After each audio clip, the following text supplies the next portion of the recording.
order 609. I'll ask that we all stand for the Pledge of Allegiance.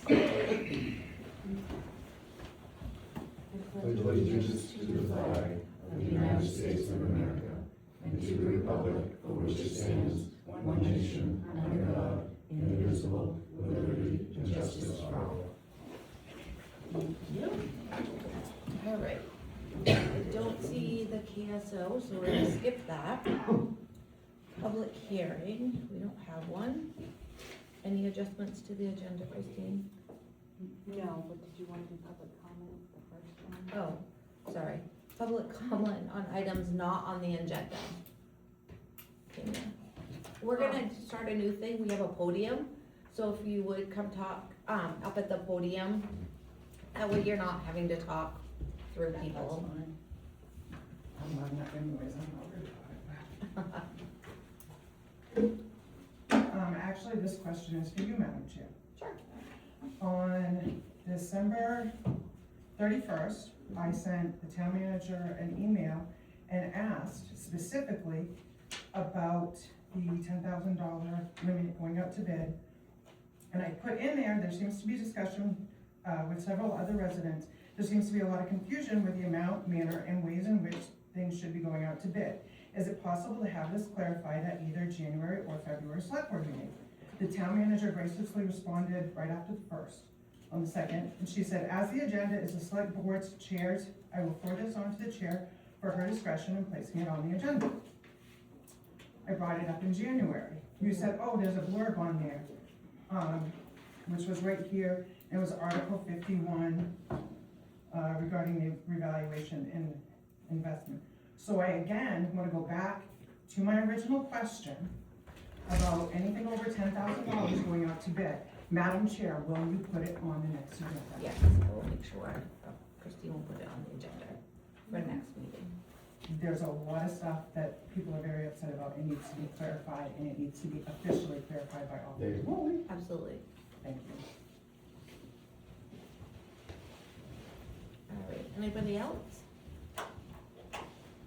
Seeing none, so we'll move on to approval of consent agenda items. A, AP warrant 18 in the amount of $87,416.46.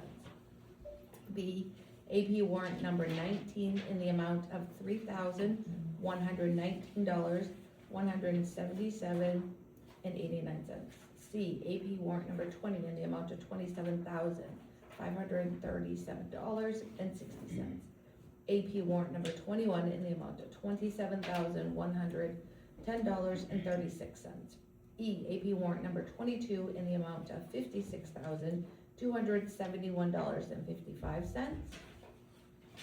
Payroll warrant number 3 in the amount of $6,313.38. G, payroll warrant week number 4 in the amount of $4,172.70. H, payroll warrant week number 5 in the amount of $4,270.16. Payroll warrant week number 6 in the amount of $7,784.51. And J, the minutes from the January 14th, 2026 meeting. I'll make a motion to approve all of them except for E. I'll second that motion. Any comments? All in favor? Okay, No, I can't, I have to abstain, I wasn't at the January one. So, I have to abstain then. You have to My do- bad. so can you amend your motion to do A through D and F through I? He's abstaining. I'll just. Oh, just abstain, Yeah, okay.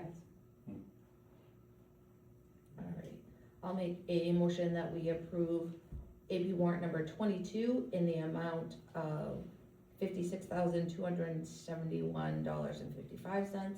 Any comments? All those in favor? Is there any way I can see that warrant before I? You did sign it, I can go get it. What? Yes, you did. You want me to go get it? Yeah, I guess I don't remember it. Yes, it was last week. Okay.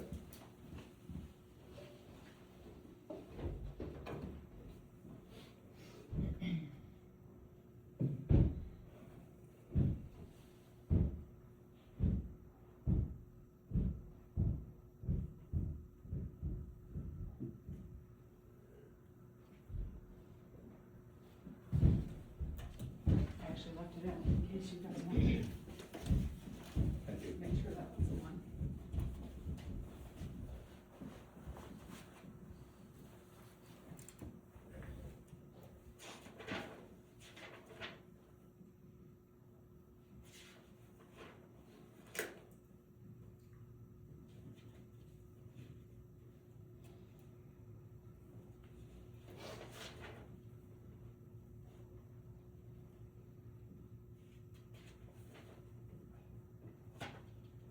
I'll second the motion. All those in favor? Okay, abstaining. Are you abstaining or are you voting against it? Okay, Voting against it. so no. Jake's a no. Okay. Moving on, scheduled business. Knowles Industrial, Aaron Elkins, in salt shed conditions, new horses repair. You have the floor, you wanna come up to our new podium? Sure. Love it. I don't know if everybody's seen the proposal, but, so we got a couple options here for the salt shed, for the concrete repair. In pretty good shape. There, so we have, option two, might just talk to you guys. Yeah. I don't know. Mhm. So the small repairs, the up to 200 square foot option, that one's go around and patch pretty much all the spots you're looking at, not necessarily going in and fixing the buckets that are, you know, where the scratches on the walls or whatever, but the shotcrete liner, that's to go through, chip the entire wall, and taking off about 2 inches on the whole wall, and then putting anywhere between 4 to 6 back, but the wall for 50 years old, I think it's 50 years old, for being 50 years old, it's in pretty good shape. The options in there, if you guys were to wait a year or two, a couple years, 5 years or something for a budget to come up with option number 2, I would say move with option 1 and at least get those couple patches taken care of. It's a location of like 8 or 10 different patches, but it totals up to about 180 to 200 square feet. But you really just wanna stop the bleeding because it's a rough environment, Right. it's a salt shed. But the big thing is stopping the salt from getting in there, getting to the rebar. And once it gets to the rebar, it's gonna travel down the rebar and it's gonna start popping off more concrete. Yeah, so two options that doesn't include, I mean, the mold cost on the first page. You'll see the mobilization cost, that's just more or less to get our material to the site, material and equipment. The repairs, they would all be done with the shotcrete method, which is, you know, it's regular concrete, it's just applied with high pressure air. Put in a gun, shoot it onto the wall.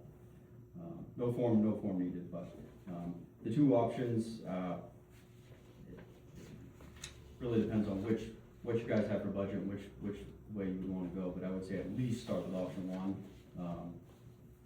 If you guys are looking to get 10 years out of this thing, 12 years, I know we talked about that, I don't see an issue with you guys getting all of that. I mean, more stuff is gonna pop up. All right. Yeah, so, yeah, any questions on those? I mean, there's some other exterior repairs going around. I think there was, the bottom right, I might have a photo in there, but the bottom right side of the door jamb, the bottom left side, and on the, if you're looking at the overhead door, the far left corner, there's a little repair there that, I just kept that as an option. So that's separated from the actual interior liner or patching, whatever. And the floor there, when you come into the lab, it's been scalped out. Did you guys look at that or no? The floor itself? Right. I don't, maybe? I don't know if we did or not, no. Okay. It's not a big deal, Yeah. though. Have to be. Do you know the rough size of it? What do you think, 10, 20 by 20? Not even? Yeah. It's just in scooping and order, it's just over the years and keeping it out. It's eroded. Well, Yeah. they just, I could stop by and take a look at it yeah, again. it's not a and big give you deal, guys- it'd be added if we did do something, I mean, you're gonna be there, so, Ultra-less pavement. yeah. Yeah, I mean, I could stop and take a look. I think it's locked. You guys might be going in there, stopping in a snowstorm when the door's open, but, yeah, I could throw that on as an adder.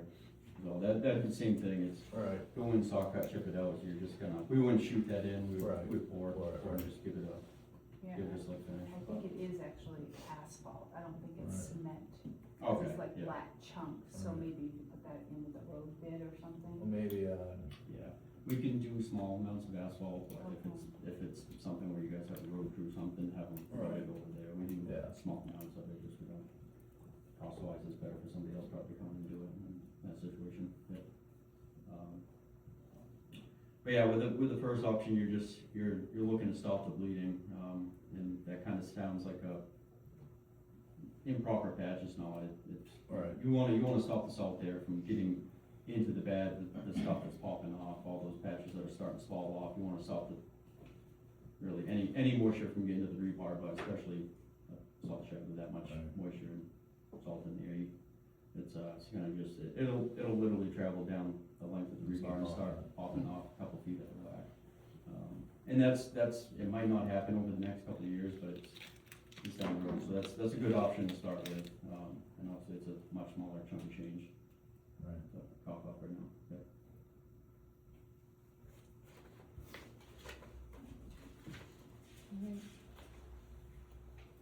Mike, do you have any questions for him? The damage that's there, is it caused from age, or is it from the equipment hitting, backing into it, hitting it? A little of both. Could be both. So most of the time when you're having isolated areas, it's probably just the rebar when it was poured. It could be too close to the surface. It's, the salt's able to migrate through the first couple inches, the first inch and a half or inch of the concrete, get to the rebar where it's not encapsulated enough. That's most likely the problem. I know there was one or two spots I saw that was actually the case where the concrete actually popped off, so I didn't have to do any poking around, but, could be damage where they knocked it loose, made a crack, and it got back to the rebar through that crack. But with how good the rebar, with how good the wall, the whole foundation going at a couple 100 feet, 125 feet going around that thing, with how good the wall is going around the rest of the building, and I'm sure it's just a couple isolated spots where maybe the rebar got pulled in a little too tight to the surface. And then like you said, once it starts, it's just gonna work its way out. Yeah, once rebar starts rusting, you're not stopping it. Right. Unless you patch it. Right. Your option one, Yep. is that just inside, or is that taking care of some of the stuff that's outside as well? No, that's just inside, so there was 3 other locations, and that would be, on the second page, not including mobilization, it would be the bottom option for the 4,500. And that's, so what I did with that is I kind of backed out mobilization. If that was done at a separate time, I would just have to recoup some mobilization costs in that, just because that's probably about a crew for two days, day and a half, 2 days, so. So, option one, and then the $4,500, that would take care of inside and outside. Correct, yeah, we just have to have the mobilization added onto that as well. 3,500. Yeah, 3,500. So it'd be approximately $34,000. Right. That crack on the front's getting pretty bad, the left of the door there. Yeah, it's all sound, it's just. Right. It's just, they got bumped or something like that, Right. or something, but it sounded all loud going on the left side and the right side. They're small patches, so Right. it's almost incidental work. If I Right. sent a crew up there, it would be 8 to 10, just, Right. if it was independent, just strictly, the outside work, but yeah, if it was done at the same time, we could honor that price. We're Right. already on site, got the equipment, Right. shipping guns, got everything, so. I think it's a smart move for the money, it's a good investment for them. Can you guys share the amounts, we have nothing to look at, so we have no idea what you guys are talking about. Yep, so the small repairs is $25,780. To do the liner is option 2, and that would be the full wall, that's, $164,260. And if we don't do this all, option 3 would come with a $3,500 mobilization fee. And option 3 is $4,500 To fix the outside door. to fix the outside. Yeah, so it'd be the mold cost of 3,500 plus whatever's, option 1 and 2 kind of go hand in hand. Right. You just pick one of those two, and then if you guys wanted to do the exterior work, you just add that on top. Can we use that building money for that? That's entirely up to you. Are we allowed to do that? It's infrastructure update. I put it down as lost income. I'm waiting for the auditors to do an audit adjustment from committing it to, potential of a new building to lost revenue. So in case we get audited by the government, not that they will, but we wanna make sure, so we're waiting for that to come through. And just to clarify, I might have said it, but so if option 2 does encapsulate option 1, so if option 2 for the 260 was chosen, you redline option 1, that's already incorporated in option 2. Okay. And then option 3 is just added. Is that added? Is that the exterior, the 4,500? Yeah. That's the outside. There's a Okay. couple outside patches to be done. One at the left corner of the building looking at the front wall, and then around the door opening itself. Okay. So if we did 2 and 3 at the same time, we'd save we would knock out that extra 3,500. Yeah, For if you do mobilization. 2 of the options, you're just saving a mold cost. If you Okay. did like option 2, it'd be option 2 plus the 3,500, and then if we came back later and did just the exterior alone, it'd be that 4,500 plus another Right, 3,500. We just got a lot of stuff to pull up for a little Right. work. Right. yeah. Yeah.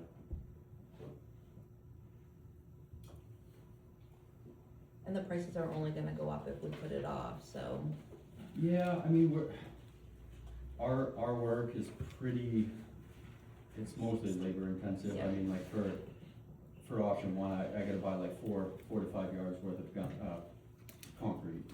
We kind of match it on site, but, I'd have to buy probably 4 or 5 yards, and the rest is literally just a couple, maybe new parts that we gotta swap out. So it's mostly labor dependent. So you don't have a bunch of high-end materials that are getting jacked up 25-30% every year. So it's really just labor increases. It's, like, this was, July 31st, so I mean, we can honor that, a good year, 12 months from that day, and then after that, we might just have to revisit it, but right. it wouldn't be a drastic, it's just, strictly wage increases. Right. Yeah.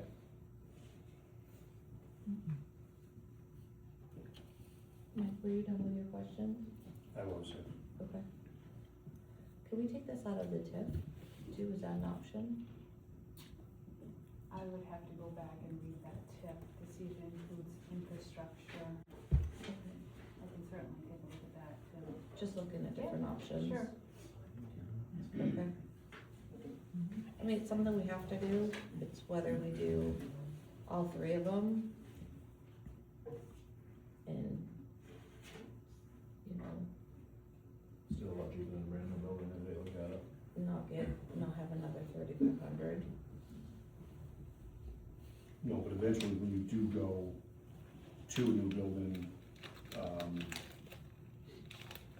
I would think that whoever's sitting behind this desk would keep this and maybe go around and look at your options and see what, I mean, we have one here, I don't know what, wood truss, I mean, it's already failing after 8 years. So I'm looking at some of these prices, so I think it would behoove the people that are here, to make the best decision, to go around and look at their options, We did it. and, you know, it's great, you got the dates here, and they're still, you know, they're still up, so, and I guess if it was my decision, I wouldn't, at the time, I probably wouldn't tear that one down. I mean, you could always use it for storage, complete just salt or sand, maybe going with something else to split up, I don't know. But I guess that I would look, before it was torn down, I guess I would look at the feasibility of keeping it up.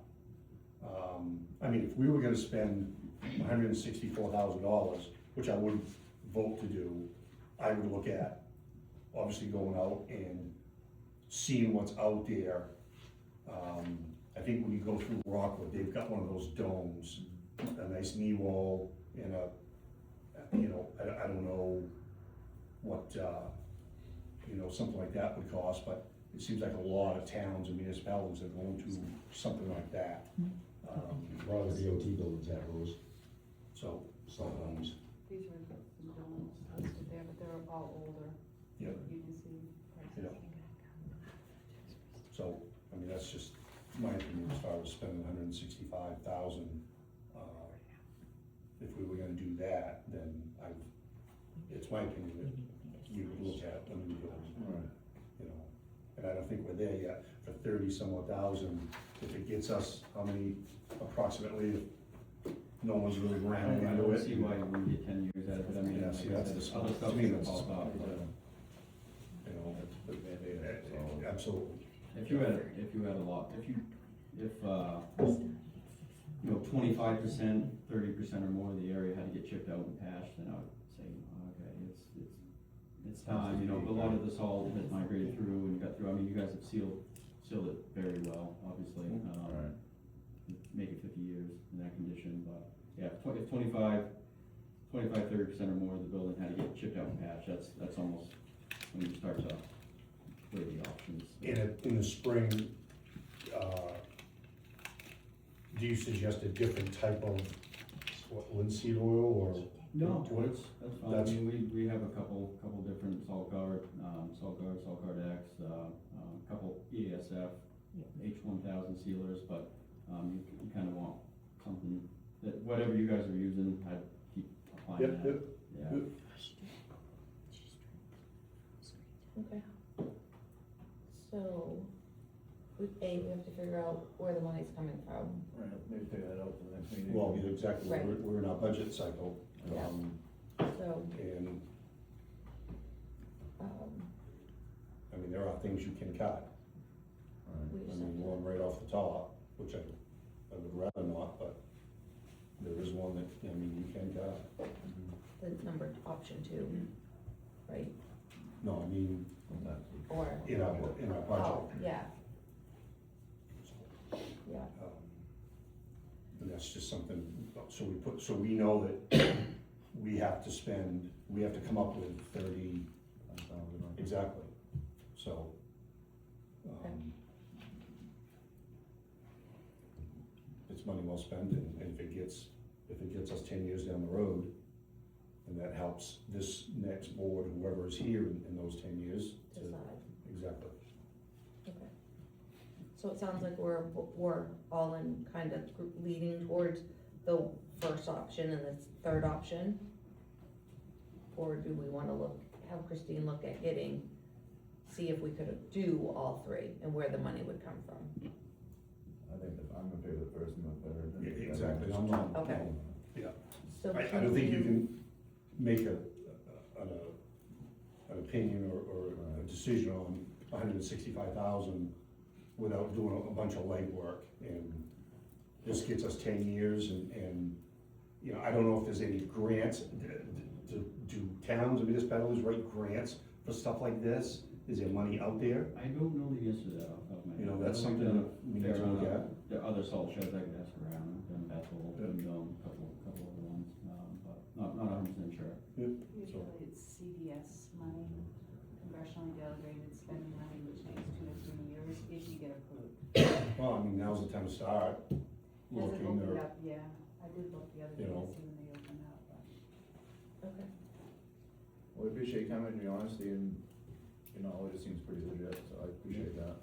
Definitely. And we're not, I mean, if you guys need time to, you know, we're not, folks, a lot of guys are, but if, you know, if anything ever came to this, we don't need an answer, you know, today or anything like that. We got, it's one of those things, it's a two week job, something like that, 2.5 week job, Right. and we got crews that we can sneak this stuff in if you guys are trying to get it Right. done by a certain time, so it's not a rush on our end, or, Right. you know, hurry up, you're gonna miss your chance. type Right, thing, so. I appreciate that. is it better that the shed is empty for you guys to move around? Yeah, I mean, if you have some stuff, like we just did Bethel, this spring, and they still had a fair amount of salt and some sand tucked over in the corner. We just had to have them come in with a loader and then move the sand away from the wall. Right. We need, I mean, we could probably get away with 8 or 10 feet, but, you know, we'd ask probably for like 15 feet or something like that. Right. So if there's anything in there, we just need access to strictly the perimeter. We can, you know, bring in our compressor and duck it out, or keep it out and just run more air hose in. We can work around most things, and we've got 10, 15 feet. Right. So you're gonna put it back on the agenda for next meeting and give us some options of where we can pull the money from? Sure. Okay, perfect. Doesn't it need an electrical box too? I mean, if we're gonna do it, we might as well do it. That's an old box, that panel. Half of it is new and half of it is old, yes, so. Well, if we're gonna, I mean, wasn't it tripping the breakers? You're in the plan, so. Well, yeah. Yeah, when I talked to the electrician the other day, he said that he believed the outside plug-in, where they're plugging the trucks in, is weak.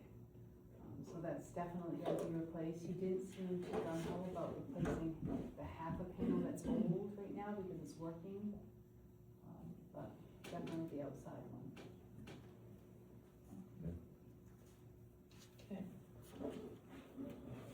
Thank you. Thank you. Any questions come up, you got my email, just give me a shout.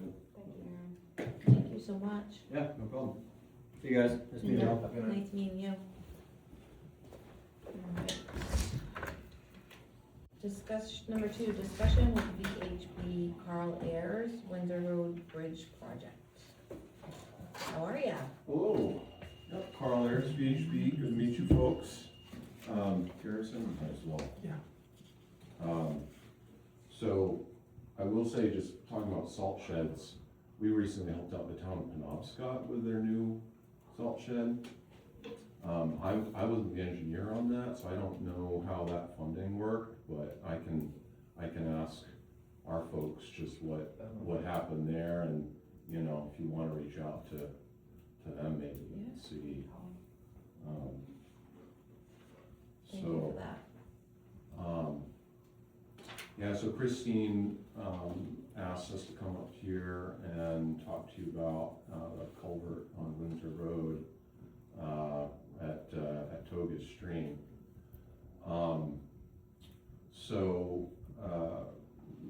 Probably recall, that was washed right out, as I understand it, back in 07, 08, right? And then we've got flood damage again now, 15 years later, 23, 24, so, you know, obviously, town, connected with FEMA. The challenge we're having is that,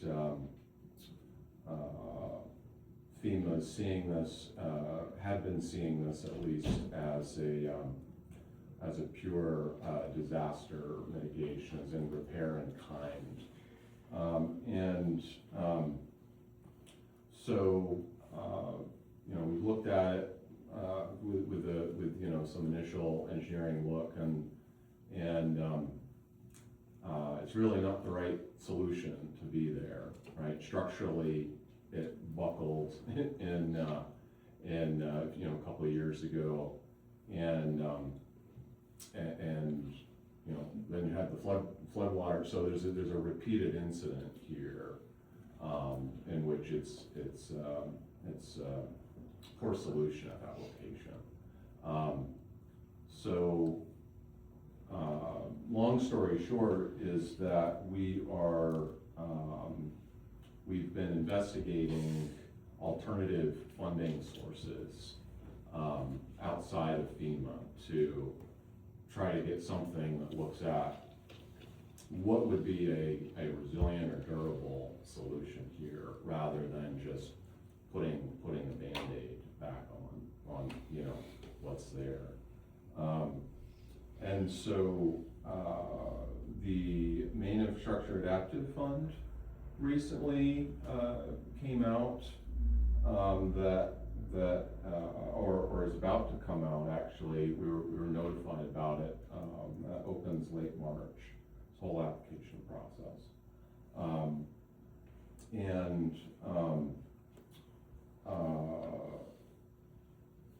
We also, and Christine, just to update you, actually, we did manage to connect with Christine Whalen. She's the State Hazard Mitigation Officer at MEMA, to explore, hey, is there any way that FEMA can look at this project a different way, so that to offer funds for something that is not just putting a Band-Aid on something that's susceptible to flood damage.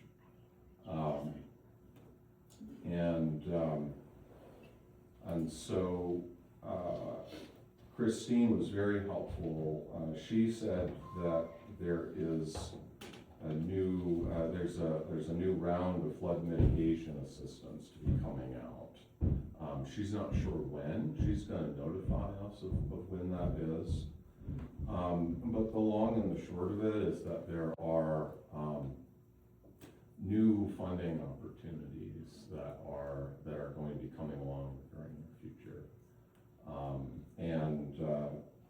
Christine, when we explained, here's the history of the project, right? Here's the history of the location, the fact that it's structurally susceptible, floodwater susceptible here. She indicated to both of us today, Garrison and I, that this is a good candidate for the flood mitigation assistance program. And so what that lands us in is basically, I'm trying to give a kind of a high-level summary, so please interrupt with questions or whatever. But basically, we're in a place where there's value in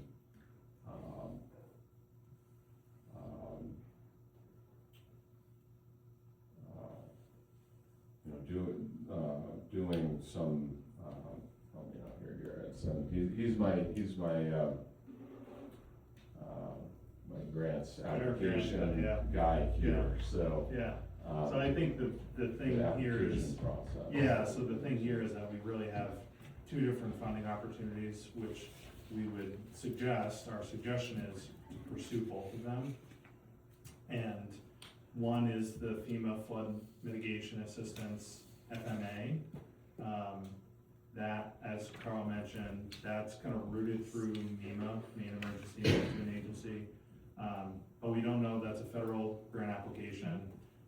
And we don't know when that funding opportunity is going to be released, so that's going to be kind of a wait and see. But that would be a project that could fund this work, both the design and construction of a replacement structure here through with federal funding. There's a 25% match for that program. Our indication, and we'll clarify with MEMA, our indication is that match could be both cash and in kind. So it's not necessarily coming up with 25% cash match. So that's kind of the high level one funding opportunity. Then the Maine Infrastructure Adaptation Fund is state funding. That RFP is going to be released in March, And then we don't know exactly what the timing is gonna be, but likely a month or two to actually turn an application in to that fund. That fund is a 5% match, so that could, the limit on, an infrastructure adaptation fund is up to $3 million. One project can get funded up to $3 million with a 5% match.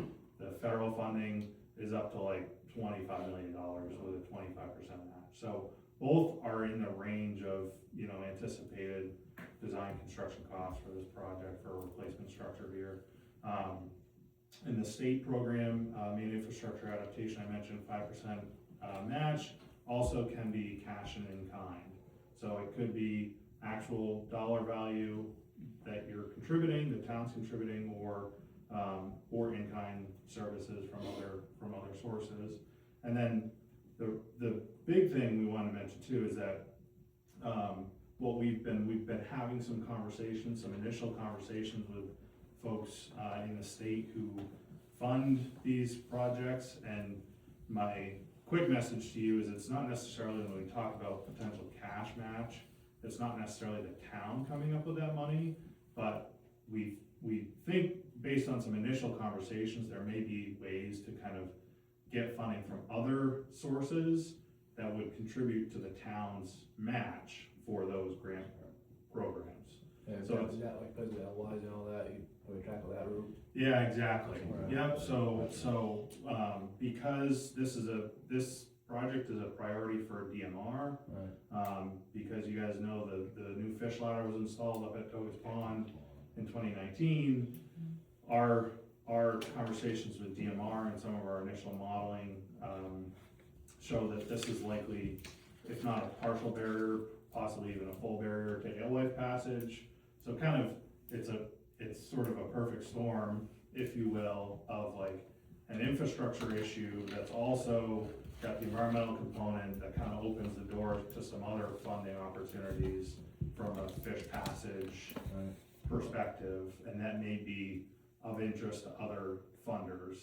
So essentially, what the little bit of groundwork we've done so far is both of these opportunities seem like our best shot at potentially funding this replacement structure here, and doing a little more legwork on how exactly the match all works out, and if there are other funding opportunities to be able to contribute to the town to provide that match, we can help have some of those conversations and do some of that legwork.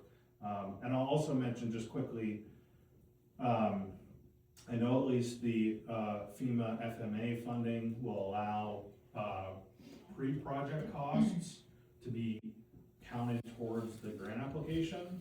So there's different ways to approach that, but basically, if the town were to do work now to support a future FEMA grant application, whether it's helping, write the application or doing some of the initial early work, that could be bundled up into your budget for the grant, and the town could actually get reimbursed for the funds you put in already. So again, that could go into that total project budget. You still have to come up with a match, and there's ways to kind of arrange how you do that, but it can be a situation where it's not necessarily all on your plate to fund the match or the pre-project costs at the end of the day. So that's just, a conversation we had with MEMA 3 hours ago. New information for even us to process. Yeah. I just wanted to pass that along. And Yeah. ultimately, the goal here is to get a structure out there that fits into the DOT Bridge Assistance Program, where basically it's no longer the town's responsibility or headache. That at the end of the day, DOT is taking over the maintenance headache for that. Do we have a total cost for that anyway? For that? To a bridge. 1.4. It depends on what we're going to do, because FEMA only wants to fix it. Right. Well, one of FEMA's One of funding FEMA, avenues. And so we had an interesting conversation today in which there seems to be another avenue. But, yeah, and Christine, what Christine Whalen indicated was that we wouldn't need a new contract. We could actually just do a modification, an addendum to our existing contract. Now, how would that work with FEMA, where they're actually taking care of your cost right at the moment? They're reimbursing us the money. Right, so, essentially what she indicated was that, and again, there are some details to work out there, but that at the end of the day, work towards even the grant applications would be, eligible for reimbursement. So I think the way that something like that could work is that typically if most federal applications, you typically can't use other federal funding for Right. match. So the advice we were given today was have the contracting in place, which will make things simpler for the FMA program, this flood mitigation assistance. But what we could do, if FEMA's covering a portion of the cost up to that point, basically we just have to say, you know, that was federal reimbursement and that's not considered toward your That's match. part of it. And we could just have a defined line of like, that was other FEMA funding, that was working, you know, doing this kind of pre-planning, not being considered for the match, or if it becomes advantageous to say, oh, we have another source that comes from another grant opportunity that you do want to use towards the match, we can say, all right, close that other door with the FEMA reimbursement, let's start to use this other funding so that we can use it towards that match for the. Yeah, New and FEMA. ultimately, the engineering work that's already been completed, it still goes towards the final project, it was all still Right. necessary. Yeah, So, which tees up the project even better even better, exactly. for potential FEMA application. Exactly. Yeah. So basically, it would depend on what we determine is the best structure to put there, whether it's a larger box culvert or a bridge. And correct me if I'm wrong, is it 20 or 21 feet would switch it to the state if you get the width, 21 feet? 21 feet, yeah, I Would switch mean, it to our, state I responsibility. mean, Moving I mean, forward. our initial, our hydraulics guy was saying, you really need 40 to 50 feet, Yeah. there. So what gets it into the DOT maintenance? Well, what gets into DOT, at the project site is 40 to 50 feet, DOT maintenance is 21 feet. Yeah, that's what I thought.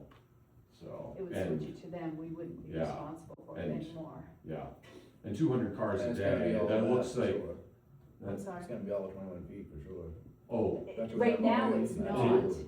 It would, the Right. repair would be. so Absolutely. the span of the Correct. structure would be 21 feet, Right. yes, Or- that's right, It would have to be a minimum of 20 minimum. feet to get it into DOT's program. yes. Not saying that that's what has actually been The designed. spec, right, yeah. Right, yeah, no, the structure that needs to be there would easily meet that, Alright. yeah, and it needs 200 cars a day as well, which surely, actually Garrett, I told Garrison. Second July 4th. Use that drive. now. Garrison drives across that bridge, yeah, Yeah. just drive across it 200 times, you know, it's- Use that now. yep, yep, Chair Truman? so, Yeah. So basically, they're here this evening, to ask about having them write the grant, because this is such a specialized project. It's way out of my realm of grant writing, to know what these federal grants would want for details. So, did you come up with a cost on what that would be?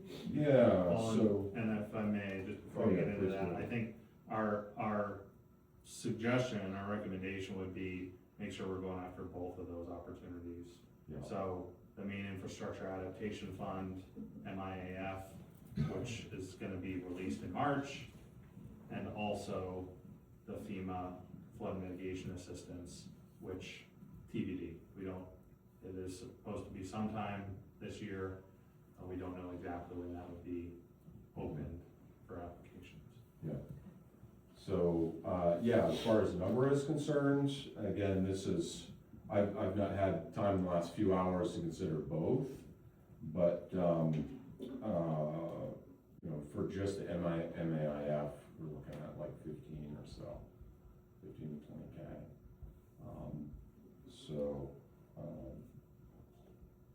To include both, again, I didn't crunch any numbers here, but I would say 30. We have someone who recently joined she was at the Island Institute for a number of years, and is very, very familiar with, she knows Christine Whalen personally, she's very familiar with how these grants work. And if I could, and I should have introduced myself, Garrison Beck, also VHB obviously, and previously worked in the nonprofit sector as well, doing a lot of grant writing, and I lead our water resources team, so water resource engineers and folks. Just a reminder that we can have a discussion about what extent, under your current arrangement with FEMA, what extent of that cost is able to be covered by your current agreement with FEMA, and also what of those costs could go towards the reimbursement if the grant application is successful. Yep. Either to be reimbursed or to contribute towards your match requirement. It can be done both ways, depends on kind of what our overall project budget is and where other funding sources are. I would dare guess that TIF funds could be used for that because of the road requirement to get emergency vehicles. That would be nice. Yeah. You don't need an answer tonight. No, again, the MIAF opens late March, so it would be good, I would say, to have all that contractual stuff worked out, I would say early next month.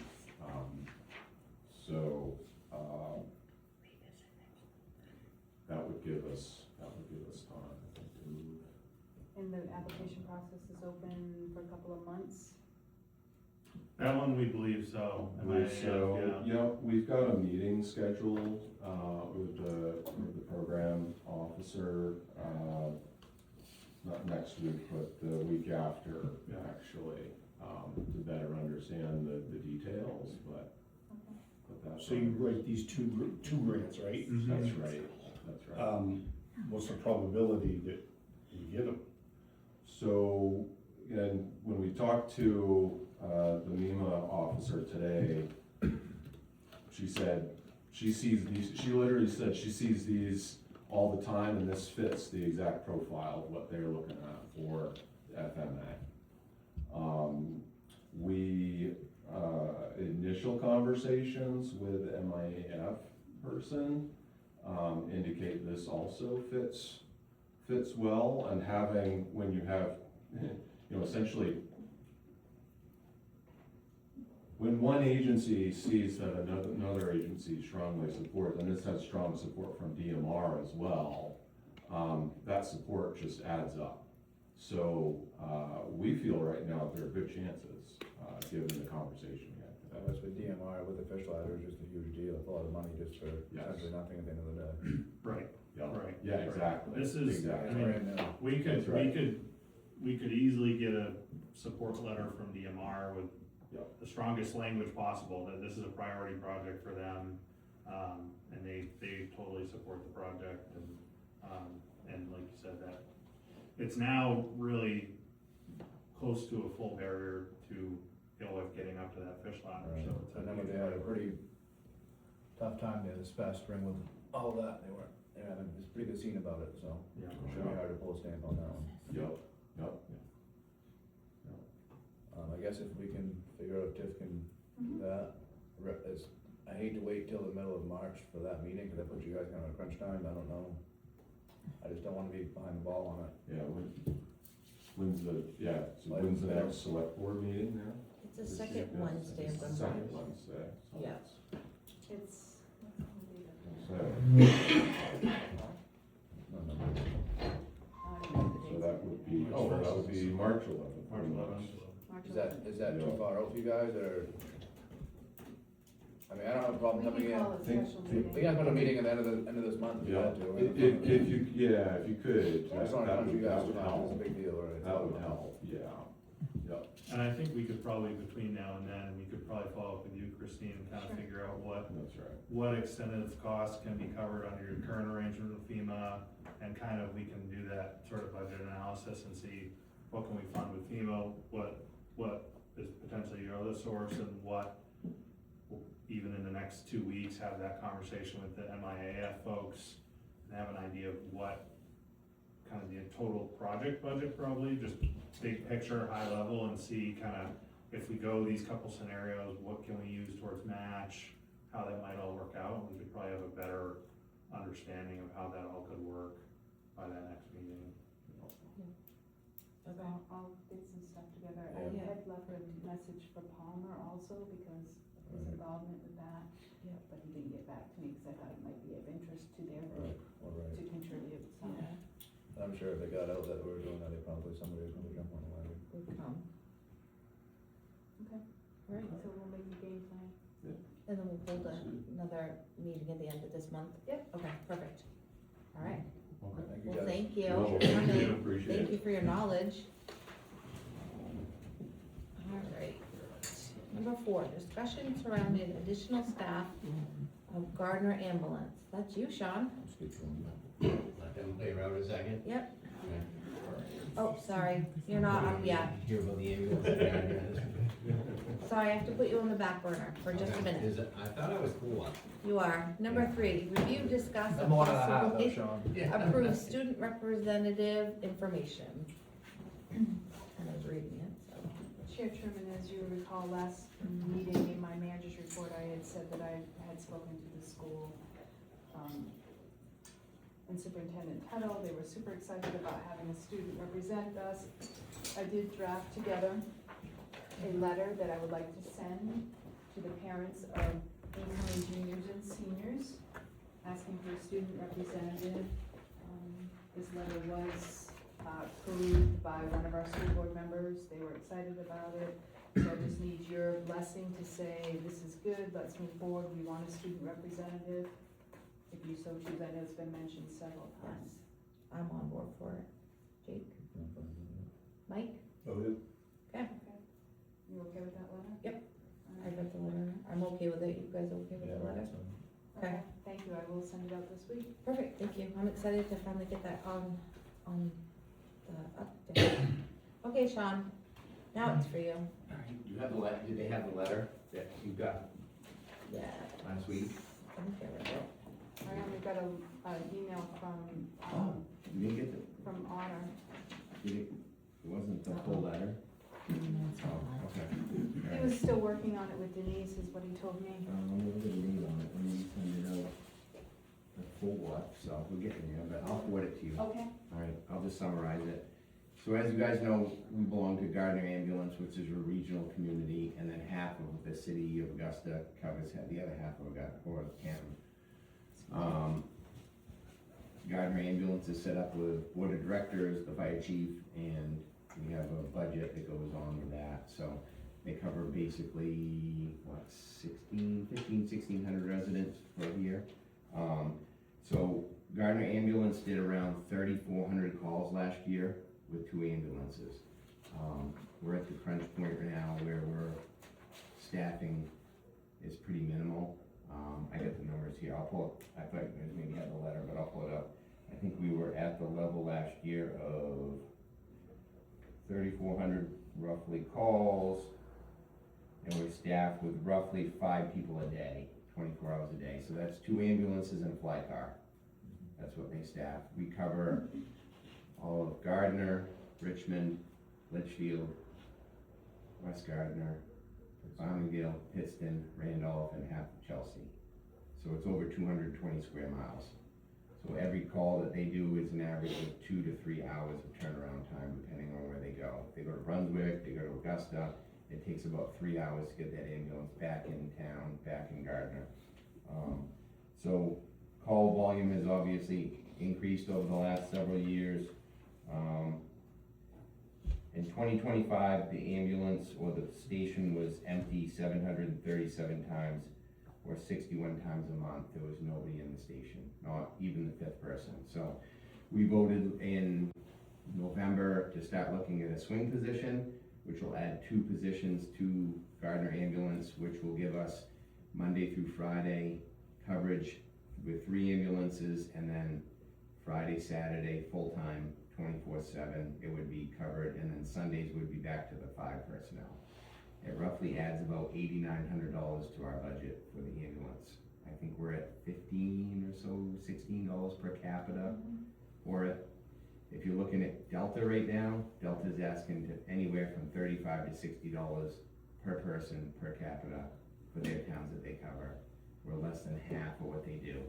We're looking at staffing a 30 ambulance almost 90% of the time down there, so we can cover the calls.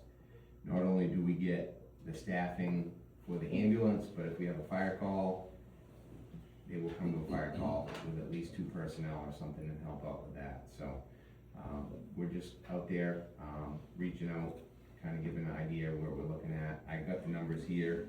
They did 221 calls in town last year. Gardner did. It was more than Augusta, but some of that was from Spurwink. Spurwink is closed since then, and the numbers have gone down. The Walton Road over here is pretty. Yeah, Spurwink was the big one. They were going there 60, 70 times a year anyway. And now that that's closed with the facility, and they just had the school, numbers have dropped significantly on that. But I think the numbers we're looking at is around $8,900 next year to staff an ambulance almost 90% of the time, so that we have a 30 ambulance available in Gardner. Looking at what we have for options, we don't have a lot of options, you know. I think that's very reasonable. Yeah, I think, Good. yeah. Right now, we have an ambulance that's coming back probably March, that's been rechassied. And then right after that one goes out, we're sending the 4th one out, so we'll have 3 again. But we're sending it out to be rechassied. That doesn't come out of budget, that's all been in the budget. There's no increased cost, that's all in operational cost. So we're gonna have 4 ambulances that are 22 to 25, 26 chassis on them. The one that's going out in next month, hopefully, or early April, has 210,000 miles on it right now. So we're not looking at any increases on anything other than staffing, if we want to look at increasing staffing, and looking at adding some extra personnel to have out there. So I'm just here to kind of propose it. Rick or Chief Seaberg offered to come out at another meeting when we get closer to budget time, and kind of explain some of that. But we're literally at the breaking point now where you could be waiting for an ambulance or not getting an ambulance for a while if we're. It's called 22 there every hour, it seems like. Yeah, I was there Monday night for the meeting at 6 o'clock. They were on their 10th call for the day with 2 trucks plus the fly car. And they went out twice while I was at the meeting between 6 and 7. So they were at call 12 at 7 o'clock at night roughly. And that's a 2-hour minimum turnaround time roughly. So I think this is it's a good opportunity for us to add. He's been to 2 or 3 of the other towns, Richmond and a few others, to talk about it. We're all in the same budget cycle now, July 1 through June 30th. And everybody's kind of like, this isn't a bad opportunity to have that. And have that out there and have the extra personnel if we need it for an ambulance, because waiting for an ambulance isn't something we want to wait for. So I'm just here to answer questions, and I'll forward Christine the email from Rick that we got the other day on the updates and the proposal, so you guys can get it, and then it can go to the members of the town so they can look at it. But What's our total liability for both Augusta and Gardner? I just looked at those numbers I mean, earlier. roughly 50? It's No. I think it's $18.10 per person from Augusta, if I Yeah. remember correctly, so $36 a person. Yeah. Times Times half. 3,000. I'm gonna say, was it 70 or 80,000? That sounds roughly? about right. Yeah, in with that both of ballpark. them. I haven't looked completely in the last. 72,000, 72, 73,000. not counting the uncollectibles. Yeah, because but that's- uncollectibles from Gardner are going away this year too. Right. Right, but we Yeah. still have the 10-year payback on Yeah, that. yeah, those are going away, because now we budgeted. So what we did was, instead of coming to the town at the end of the year and saying we have $12,000 worth of uncollectibles, we've averaged that in over the last 3 years into the budget, so it's forwarded, and it just goes into the budget, and we kind of absorb it at the end of the year. So Where is this gonna be in 10 years, do you think? This is gonna be our fire department and our EMS service, I hate to tell you. Well, I mean, this is where I'm going, Yeah. when is it time to have that conversation? We're having it right now. I'm sitting in with 4 towns right now on this. Regionalization? Yeah. That's a lot Yeah. of that. I mean, Henry's here right now, but we have days where we have 5 or 6 people that show up, and we have days that we have 14 people show up. This is the next wave of us regionalizing. Gardner's involved, West Gardner's involved, Pittston's involved, and we're involved right now. And I'm having meetings with them about this, because we just can't keep doing this. You know, trucks are expensive, apparatus are expensive, infrastructure, fire stations. This should have been done years ago, but nobody wanted to get Well, I out of the agree, and sandbox. there's a fire call, everyone brings their trucks, and it's like, it's just Yeah, foolish, you how know. much you're gonna pay that Yeah. much money. Yeah, it's, this is the wave of the future. I'd like to see us have a board like we have now, and a regional director, and then have some sort of staffing model for it, and do this, because we just can't keep doing this. It's ridiculous to keep going to calls, and 6, 7 towns show up with 2 or 3 people, you know? For us to go to West Gardner, it's a 15, 20-minute ride, if we're lucky to get there. You know, during the day, like I said, he came to the call 2 weeks ago, my neighbor's house. Yeah. Had a fire in the basement. It was just you and About I. 11:30 in the morning, I was there 10 minutes by myself. And I called for Augusta, and I called for Togus, because I knew they were close enough and they were staffed. This is gonna happen. We're gonna have to start looking at more of a regionalization approach, and we're gonna have to start funding this and getting away, not saying we're getting away from the volunteers or the paid service that we do now, the paid call, but at least looking at some staffing models, so we have some trucks to show up, you know, and some people to show up, same as the Guaranteed. ambulance. Right, it's Yeah. guaranteed. And every town has a seat on it, every town has a vote, and we go that way. We have to. I mean, trucks are, well, the last truck we just bought, it was $500,000, $600,000. You know, we just can't keep affording that. So, I think this is the way to go, and then keep working on the regionalization of at least having some staffing that's available during the day, at least to start with during the week, and then start reducing some of that stuff. We have to. There's no way we can do it without it, you know? Yeah, it puts people in jeopardy, you know? Absolutely. Yeah, I look at it right now and I say, snow day like today, 10 o'clock in the morning, somebody's house is on fire, and I show up, is there a kid home? Is there not a kid home?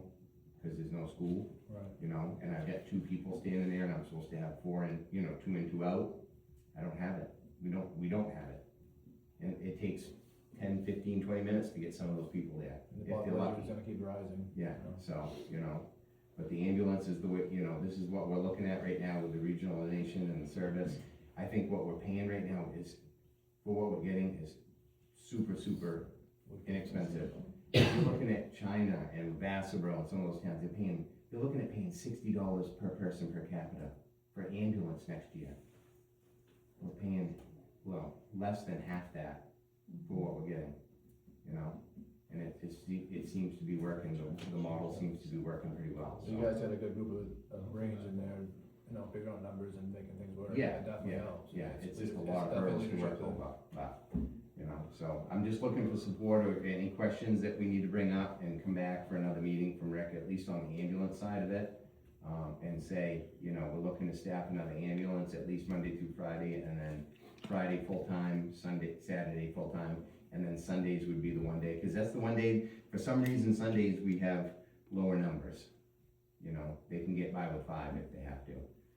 Monday through Friday right now, even their callbacks, we've got people living in Appleton and Hope and, that work there. They don't come back like they used to down there because they don't live in Gardner. They used to do the callbacks, and people would get a page, and the full-time person would go back to the station. They just don't have the people living in Gardner like they used to. They're living further away. So to have that extra personnel makes a difference, having 2 or 3 trucks available. Augusta, we've got 5 in Augusta right now. So, yeah, there's 10 people on 5 ambulances right now.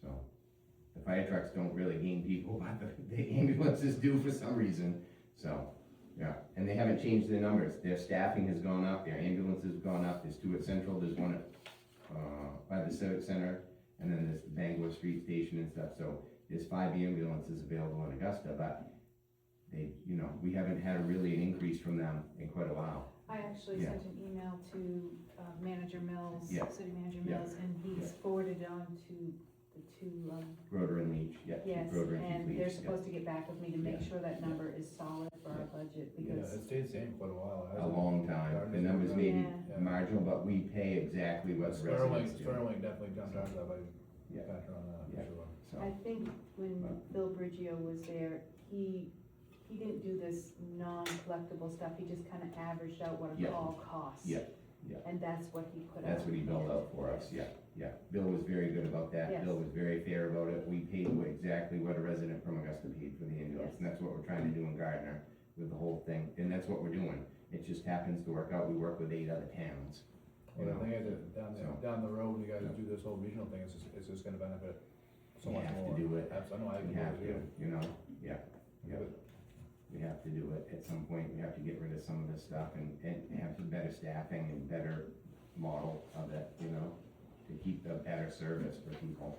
Not saying that the service we don't do isn't good, but it's just better insurance. It's sketchy at times, you know, you look at it and you're like, how many people are we gonna get today, you know? So, yeah, you know, so, but the ambulance service, I'm 100% supportive of it, I think $8,900 is minimal, that we've divided out between the residents that live here.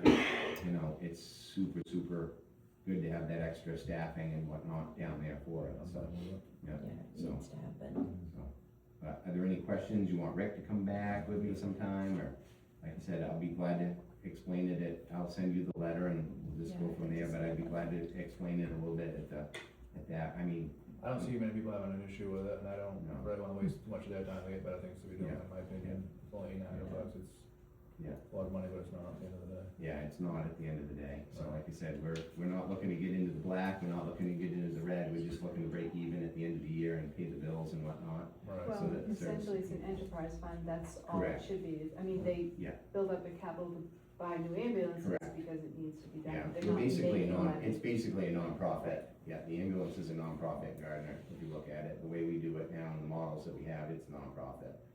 At the end of the year, it's a 0 budget, and, you know, we pay for that, but we're buying ambulances every year and re-chassis and things, and not coming to the towns going, hey, we need another ambulance, it's gonna be, well, ambulances in 20 years ago were 110,000, now they're 300,000 to 400,000 for an ambulance, so.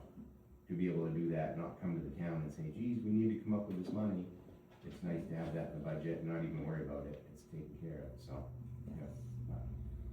So, I'm good with it. So I'll put the number in the budget, and Chief Seaberg usually sends a rep, to town meeting, but they usually don't need to speak, but. yeah, no, that's fine, and I'll talk to him before that, we have another meeting before town meeting, and Okay. like he said, he'd come out to a selectmen's meeting, I told him I can't handle this one tonight, cause I've been on the board for 21 years now, so I think it's gonna be, it should be fine, but it's pretty minimal, asking for $8,900 to add staffing, you know? Is There's a that lot of what the people that. number ended up being, was 8,900? Yeah, it's right here. When I talked to him last week in the email, he said budget 60,000, but he wasn't quite sure on that. So it comes down to, town of Chelsea, half of it is $88.79. Farmingdale is roughly $16,982. Gardner's looking at $47,998. Litchfield's $21,369. Pittston's roughly $13,098. Randolph, for some reason, seems low, but $7,199. Richmond is at $17,164. West Gardner's at $14,503, and then the total would be, the increase would be $147,192 for the year to add staffing. Yeah, so, yeah, and that would be 2 more personnel. Because right now we're at equal staffing, but it would add 2 more swing, they call them swing positions. It would work those different shifts and we'd work it out that way, so Sundays it would be the same, the 5, so, yeah. Well, thank you for coming, thank you for being on the board. I'm glad to do it, it's a good program, I think it's very, probably one of the best things I've been involved with in a long time. When you start thinking about it with budgets, we come out at the end of the year with a zero budget, basically. So Yeah. how much more do you need? Alright. We pay for what it needs to be done, and at the end of the year, there's no profit, there's no loss, so, yeah, Perfect. so, okay, Right, thank Right. you. alright, Thanks, Jason. thank you, yep. Alright, moving on to old business. A, discuss, consider, and possibly approve reevaluation contract with Murphy Appraisal. Hey Joe, Hello. how are you? Good, thank you. Thanks for having me back. Yes. Thank you for your time. So just, I think we're building off of previous meetings, talking about the revaluation, how that might be coming down the road, but we're not quite, it seems like we're not quite ready for that yet. So the bite-sized version is to get all of the assessing records, the property cards, everything that's in that back office onto the computer, updated, and that way we can start building a land schedule, we can start, really doing all the assessing in-house. So tonight, I am proposing a contract for just that portion of kind of it's a kind of like the first part of the revaluation anyway. So this money would, would be coming from that. We would take it off of our proposed revaluation. So we're thinking about a contract price of $50,400, suggesting putting away roughly 25 grand for each fiscal year, the next 2 fiscal years. And we are thinking that we can conclude by July 1st, 2028.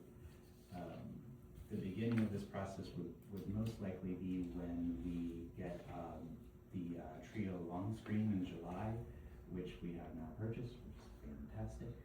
I think No, we have not purchased Okay. it yet. It's in the budget, the cost from Trio is $15,000.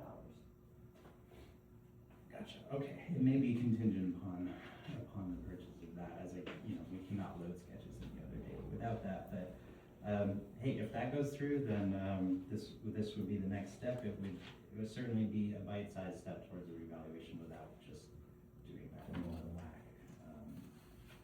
The computer has been updated, the printer has been updated, things are going well in the back office for sure. But this would kind of bring us into the future a little bit more, so. Any other points from that? Considering roughly 15 minutes a parcel, give or take, some take 5 minutes, some take half an hour if they're a headache. So that's how we came up with our numbers, so. That's pretty much it for that contract. I mean, I think it's a no-brainer to do this in baby steps and go from paper to computer. Absolutely, yeah. I mean, Yeah. it's gonna save in the long run, to do things. Yeah, it saves time doing basic, an astronomical amount of time for sure. I've done a lot of these projects for my dad. My father's an assessor, my grandfather's an assessor, so I was a teenager uploading these sketches in the same exact program. I've been doing it a long time, so I have no problem saying I'm a juggernaut at this. We can definitely get it done in a lot of time. Just needed, it really is contingent on Trio sequel, long screen. Long screen. Yeah. And that's in our budget for town meeting, right? That is in the assessor's budget, yes. Okay. As a kind of an off-shooting point, this would eliminate getting rid of John O'Donnell's. Yeah, exactly. And I wanna say his costs were, I think it's only like 1,500 or. I was gonna say $2,000. 2,500, I thought, Something like so that, yeah. you're gonna be saving that anyways. I haven't put it back up, and we've got numerous calls from appraisers. Well, you're not listed on there anymore. No, we haven't spent the money right now. So they wanna come down and look at the cards, and those cards are so outdated. They'll ask staff to go out and look at it, cause they don't wanna come here, and then you can say, well, we think this is what it says. No, nobody has updated it. Yeah, I think the sketches and the information on O'Donnell are what's on those cards. I'm not exactly sure. It's not. They're out, they are, but they're very outdated. Yeah, so Having O'Donnell doesn't exactly provide too much of No. a service in my opinion, but, it would all be in-house, I would have that knowledge and, very much, the contract goes to 2028, but I'm definitely motivated to, stick around beyond that, do the rest of the reevaluation if we want at that time or not. But, I live 15 minutes away, I like working here and staff is fantastic, so I'm very motivated to stay and work here. And Joe, did you say that 50,400 would come off the total price of the total reval at some point? Yeah, that's Because it's correct. like step one, it's our first installment? Yeah, we wouldn't, then charge for the whole reval, we would recalculate that. This Okay. is a lot of the work anyway, so you're just not committing to the whole shebang, but you're committing to a part of it. That's kind of how I think about it. Right. It's So, step one. step one, basically, yeah, and it would come off the final reval cost too, so you wouldn't be paying, more, basically. And it'll give you plenty to do for a while. Yes, yeah, yep, for sure, You said you would spend 15 minutes per parcel, something like that. yeah. 15 minutes on the computer, 15 Yes. minutes out in the field. No, this is no out in the field No, work at all. no, it's not. That would be the rest of the reevaluation process, confirming what I put in. And, it makes it greatly easier when I have it on the computer. I can print out a property card, take it to the property, go down the road, knock on the door like I'm trick or treating, and confirm all the data that's on the card. So, long-winded way of answering your question, but that, at 15 minutes, again, some are 5, some are 30, but, just on the computer, just loading the property carding and kind of whatever is in the folder to if it's relevant to, to the property, building permits and such. Okay. Well, bring it to the town and hopefully we can come back and say yes. Absolutely, yep. Trio sequel, maybe it will need to wait and see if that comes through, but. Yeah. Would you be available to come to our town meeting? Absolutely, yeah. Okay, The next, I think that might be helpful, sure, no problem.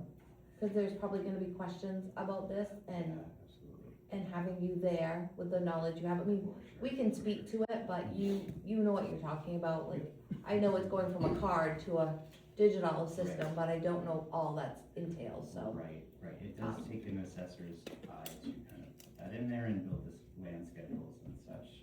So yeah, absolutely, I'm happy to come to any of the meetings for sure. Alright. As somebody who's worked in other towns that have the long form, it's amazing how much time it saves. Like now when we used to be able to go into O'Donnell and look up the information, it's all built into Trio. So you look in that account in Trio and you can email that property file to whoever requests it instead of having to go into the back and grab the property cards and spend the time doing that, or go on to O'Donnell and look on the site and get all that. You can email it right from Trio, right from the forms that we already do. It's such a time saver once all that data and information in there. So, Thank you. Yeah, I mean, it'll make your guys' job easier, I think. Definitely. But again, it's up to the townspeople, so we'll advocate for it, For sure. but I think having you there will just be a benefit. Absolutely. Yeah, Okay, for sure. perfect. Thank you for being patient with us while we work through this process. Okay, no problem. I Thank you really for your appreciate help. it. Yep, I'm here for it. All right. Moving on, discussion regarding the bond requirement for plowing contractor Let's Construction follow-up. Okay. So, first of all, I wanna say that I probably owned my piece in this confusion. I did tell Timmy that I was fine with him not getting a bond. I did look at all the recordings, the only one I couldn't look at was the August one, because that was deleted in error and it didn't make it, to the YouTube page, so I couldn't follow up on that August meeting. So, I would like to stand behind my word and honor what I said to Timmy, that he didn't need a bond. But then there's also another option that we could do, that Cam, our attorney, thought would be kinda, still honoring my word, but still satisfying getting a bond. So we would require Willetts to get a bond. Unfortunately, it's gonna be at the town's expense. We wouldn't reimburse him for that until after each year the contract ends. And I do apologize my part of, adding this cost to the town because of, something that I said was okay. Our last contractor didn't get bonded, we've forgone it in the past. Last contractor did get bonded, Jerry. Not Make sure his you last see- year, not his last year, he did not get bonded, is that correct, Christine? I believe his second Year, if I remember. we let him slide and we did not ask for a bond. But you did the first year. We did the first year, right? And no offense to Willett Construction, but this is Tim's first year also. Right, but the years that we have a working relationship with him as the town. I'm just stating. No, I hear what you're saying, but in the past, as a board, we've let certain contractors not get a bond. Do I think going forward, as a board, we need to stand unified and say everyone gets a bond, no matter what? And that's how I will vote in the future, but I think I own my part in this debacle. But I feel like I should honor my word to a contractor. So I your am, word's gonna cost the town how much money? I don't know what the cost of the bond's gonna be yet. But, cause as I said, I'm okay with him not getting bonded. I don't think he's going anywhere. He's done a decent job on our roads. Was it the right thing to do, Tanya? I don't know. I own my part in it. And I think going forward, I will definitely vote for everyone to be bonded. But in this situation, I'm not going back on my word. Whether it's right or wrong, and I'll stand by it, I'm not going back on my word. So, Vice Chair Susie? So, the May 14th meeting, that was when we opened up the first round of bids for 3 years. That's when we decided to go to 2 years. Steve McGee sat in that room and asked us if we were gonna hold a bond for that next round of bidding, and we all said yes. So, that was clean right out of the gate, and it's in the contract to be bonded. Now, him not having a signed contract without this bond puts us in a very dangerous situation. So at the end of the day, these poor choices have got us in a real predicament. And it's not just this one time, it seems to be every damn winter, we're in a mess because nobody follows the rules, the laws, the charter, none of that. If you just follow it, we never have a problem. That's why it's out there, that's why it's designed for the way it is. And it puts us in a situation now, which isn't right. And it's just, the town deserves a better leadership than what they're getting. It's honestly embarrassing sitting here with what we're doing, and we're better than that. And it's just where I stand with it, and it's frustrating, to say the least. Mike? I also told Tim at a meeting when he sat in with Christine, I forget what month it was, but I sat in on it. And I also told Tim that I didn't worry about him having a bond. And I'll tell you why. 4 years ago, in December, we had a snowstorm. It was our first year with the new plow contractor. And there was 4+ inches on the ground, and our plow contractor was not in town. I called Tim, and he didn't hesitate to call his guys, say yes, he'll get his trucks out on the road and take care of the town. Not once did he ask about how he's gonna get paid, did ask how much he was gonna get paid, when he's gonna get paid. That was not an issue. He got up out of his chair, 9 o'clock at night, called his guys, all his guys came in, I went over and helped, whatever little I could, to get the trucks, plows on, and he plowed the town. It took him months to send us a bill. We kept bugging him, yeah, I'll get to it. And I think we were cutting grass when he actually gave us like a $900 bill. I don't think Timmy's going anywhere. The amount of donations and stuff he does for the town, this is the type of contractor, and there are many other contractors in town, not in town, in the general area, that when it comes to getting a bond, I think you can stand by them and trust their word. Jake is right about not being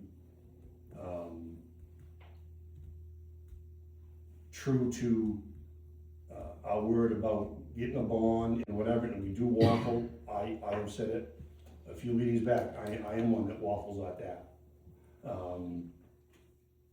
But I look at the contractor, I don't think the man would do anything to hurt this town, so I stand by my word when I told him that I would not ask for a bond, and I do not ask for a bond. And like I said, I do own my part. As the chair, it's my first year of chair. Do I wish that things had gone differently? Do I wish that I had really thought things through maybe? But again, I was looking at Tim's character, you know, what he does for this town. You know, he doesn't hesitate to come over and help us with the tree lighting. He doesn't hesitate to come plow us out when we didn't have anybody to plow. You know, it's the character. And past boards have let people, plowing contractors, not get bonded. It's not just this board, it's not just this one time, but I do think moving forward that the board has to get better, I have to get better, and I will require every contractor to get bonded. And I own my part. So that is a compromise. We could ask Tim to get bonded. I'm not thrilled with that because it's costing the town extra money, which I don't feel is necessarily the right thing to do. And again, I want to stand behind my word and not require Tim to get a bond. Is it the right thing to do? I don't know. But at the end of the day, I ran my, campaign to get on the board by my word, and if it takes me off the board by my word, so be it, but I will stand by my word. So what do you need from us? I guess, Tim, do you wanna say anything? I thank you guys for both being here and your time. I had Nabby come because he does the bonding. Bonding is never an issue. I would've done a bond if I knew I had to have a bond. Absolutely, All I did would've. was carry my price, it's no big deal. Yeah. I will not leave this town hanging. You and I had this conversation, I was pretty upset, still upset about certain things, but I won't leave this town hanging. I was born in this town. Mm-hmm. And I respect that. That speaks to your character. And as far as, I don't wanna get off track. Sure. Darby, you have the floor. So I've written bonds for a lot of contractors in this town going back 16 years, 17 years. Yeah. The town of Chelsea's paid for a bond. There's only 3 years where I was involved. The town of Chelsea's paid for a bond every year. You guys have gotten maybe less than half of them because you have waived it for a contractor, even though it's built into their price. The bond protects us, town of Chelsea. It does nothing for the contractor. That's why we say the owner pays for the bond, not the contractor. I've written 3 in 17 years where I've written a bond after a project started. Tim's relationship with his surety, excellent. He's been with him probably for 13 years. Mm-hmm. Could I get one? Yes. Does it require paperwork for you guys? 100%, because you have to give us a letter stating that, so far, so good, everything's fine. Mm-hmm. He still gets charged on the full amount of the contract. What's the contract price? Around $245, I believe. So multiply that, 245 by 30, so 8 grand. I can do it. I mean, I make money on bonds, I'll gladly do it. It guarantees he'll finish the job, and that's really all it does. I know Tim is going to. Honestly, listen to Sean. There's your ambulance money. Because I can honestly look at this town and say, Tim didn't ask me for a bond price when he bid it. I didn't even know he bid it. If he had, I'd have told him to carry the bond. And I've done that for pretty much every contractor but one that bid to this town since 2008, 7, something like that. So, for what it's worth, I can do it. As a Chelsea resident, not making money off the bond, I don't think it's in the town's best interest at this point, especially given the situation. Is the town supposed to require bonds on projects over 125,000 per state? They are. Chelsea is. So, as a resident, I don't think it's necessary. As his agent, I can do it. I just will feel bad doing it. That's it. And I only can speak for me. For me, it was a steep learning curve. I learned something. I educated myself. You know, but I don't wanna see the town have to pay for a bond, and I wanna stand by my word and not have Tim bonded. So what do you need from us? Do we need to make a motion? Do you have a My recommendation? other comment is if Jake's unhappy with our service, you can have somebody else do it anytime, won't hurt my feelings.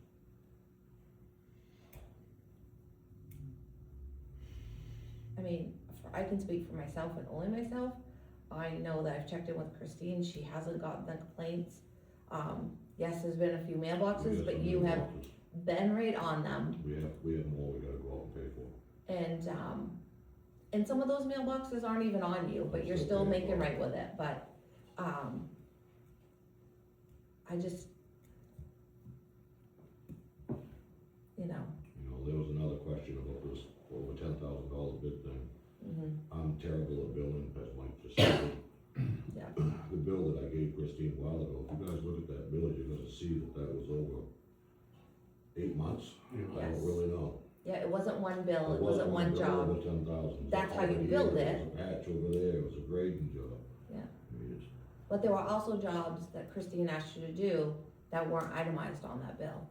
yeah, and that's my fault. It's, right, and you're not asking us to pay for that, you're not coming back and saying you need to, oh, I forgot this bill, I forgot this bill. You submitted one bill and you're standing by it. Quite a few of them I didn't. I think Jake was actually on one of them when I made a phone call to him, but I never billed the town, I was just doing it because it needed to be done. Right. And you do that a lot, and I, as a resident of town, really Jake was appreciate complaining that. about it pretty heavily, but he didn't realize that nobody was paying for it, it was just me up there doing it. Right. As a side note, maybe those little jobs could all be packaged up and put out to bid. Yeah, absolutely. A lot of them come to, you know, a culvert that crashed, a truck went off the road. Oh, I understand, no, Tim, I understand, but do you understand where, Them ones in particular. let's remember where we were 10, 15 years ago? Do you understand I do, the trust me, transparency that? trust me, I do. Right, and I know you do. And I wish more people would come, because then they're gonna hear the facts. I wish more people would come into the office and say, let me see them. Let me see what that was about. No one does. No one does. So all what they hear is that we did a bid for 120,000 and we didn't send it out to bid. Well, in fact, that wasn't the case. That wasn't the case. It was billed that way. When the warrant says 120,000. Absolutely. And that's all people see. And now we're not even getting that because it's just an agenda up on the They thing. certainly can come in. Transparency went down in the last 30 days, guys. They certainly can come in and see anything. Most of the time, the warrants are left up for at least a 2-week period. Anybody can come request to see them. And I encourage that. As I'm speaking to the townspeople, I encourage that. You don't have time? Let me know. I will make a copy and drop it off at your house. Because people should know. People should educate themselves. But unfortunately, they don't. And they're only hearing half truth out there. And that's disappointing to them. You know? Right on that. people will come up to me and say, oh, I heard this. Well, you heard part of it's right, but you didn't hear the whole truth. And I don't know everything, but if I don't know it, I'm gonna come in here and I'm gonna ask Christine, and I'm gonna get an answer. And I will call those townspeople back. But I encourage anybody that has a question on a warrant to come in and actually look at it, or to call me, and I will get it to them.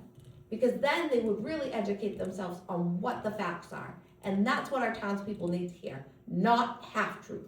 Because that is what's happening. And that's very disappointing. You wanna talk about disrepresenting the town? That is disrepresenting the town. When I make an error, I'm gonna own it and stand by it.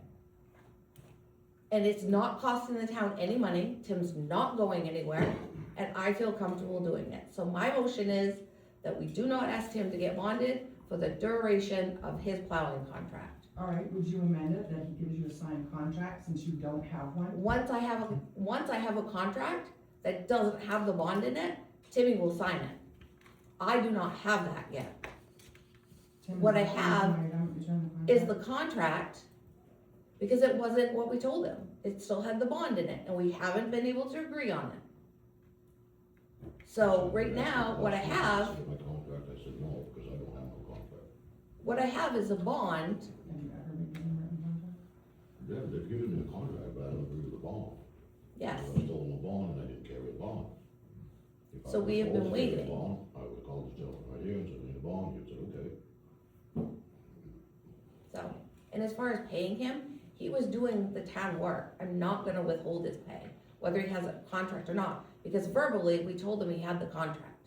Did we have a signed one? No, and that's been a learning curve for Christine. Wait a second. No? Because She's been a town manager long enough. She's been Right. asking me for that contract. she has been. So that's where she should have come back to the board and the board But she should have can't give done him a contract because we couldn't decide on the bond. That's the holdup. Right. And so tonight, if we get this ironed out, Cam's gonna do a new contract for tomorrow, and I'm sure Mr. Willett will come in and sign it. Yes. That's on us. Because as a board, we couldn't agree what we were gonna do. Has it been prolonged? Absolutely. I will say, and this is a God's honest truth, I've worked for a lot of town managers in the last 15 years. It's probably one of the best ones I've worked for. As far as a road commissioner, she comes up and asks what she done, if she doesn't know, she either asks me or asks somebody else, and she'll question me. She's gone to other paving contractors to see what I told her is correct. Because it's a small community, they call you. So she's very honest when it comes to that. There's been a lot of stuff here that just I don't agree with. You know, she's doing a great job. And no, she's not giving me, I'm not a big kickback fan, as you know. Hey, Tim, you understand why I'm saying this, and I mean no disrespect to you. I want to address something that was said about, there's no way that we can compare what happened 20 years ago, 15 years ago, as far as the invoicing and such, to what is going on right now. Because I'm gonna tell you, nobody in this town spent more time with the FBI than I did, right in that room. And I'm gonna tell you, They took me up to the the job shit, in their room. the shit that I saw, contracts and numbers, I never have seen more $9,999 checks sent out just under the $10,000 minimum bid. That is not happening here. And the board didn't question it back then. And I believe you were on the board at one point, is that correct? No, it was you. No. It was after me, Yes. I left in February because my son was being harassed at school by me sitting up on that board chair. If you wanna go back that far, we will. No, it No, wasn't you. I hear you, I Tate- remember. And then I had cancer 2 months after Yes. that. I wasn't referring to that stuff. But No, I know But that. there is Tanya wasn't, transparency, Tanya was on the board, but that was before. the tail end. There was 2 other select people on that board that allowed that to happen. Tanya was not involved in that. My So- mistake, sorry. I just want to say that if there's anything out there that thinks that we're gonna go back 20 years to what we're doing here, that it looks like that, I'm telling you, no. The shit that I know, I've kept my mouth shut for 15 years. That's all I'm gonna say. So I made a motion. My biggest thing too as well is, I'm not in here to make enemies with nobody. I'm looking at the best interest of this town. And it's been proven tonight that what I come up with is correct. And yes, it's all worked out, but at the end of the day, we as a board and an office need to be stronger on a lot of items, because this stuff's got way out of hand. And I know I'm right with this, but it has to stop. We have to be true to everything in this building for a reason, because this wouldn't have happened. In October, whatever, September, the contract said, we could have ended this a long time ago. And, you know, there was supposedly no bonding conversation, there's no proof of that anywhere. At the end of the day, who knows when that even happened? But we need to be better. It's the best interest of this town. The taxpayers spend a lot of money in this town, and they deserve better from us. And that's where I stand with it from this moving forward.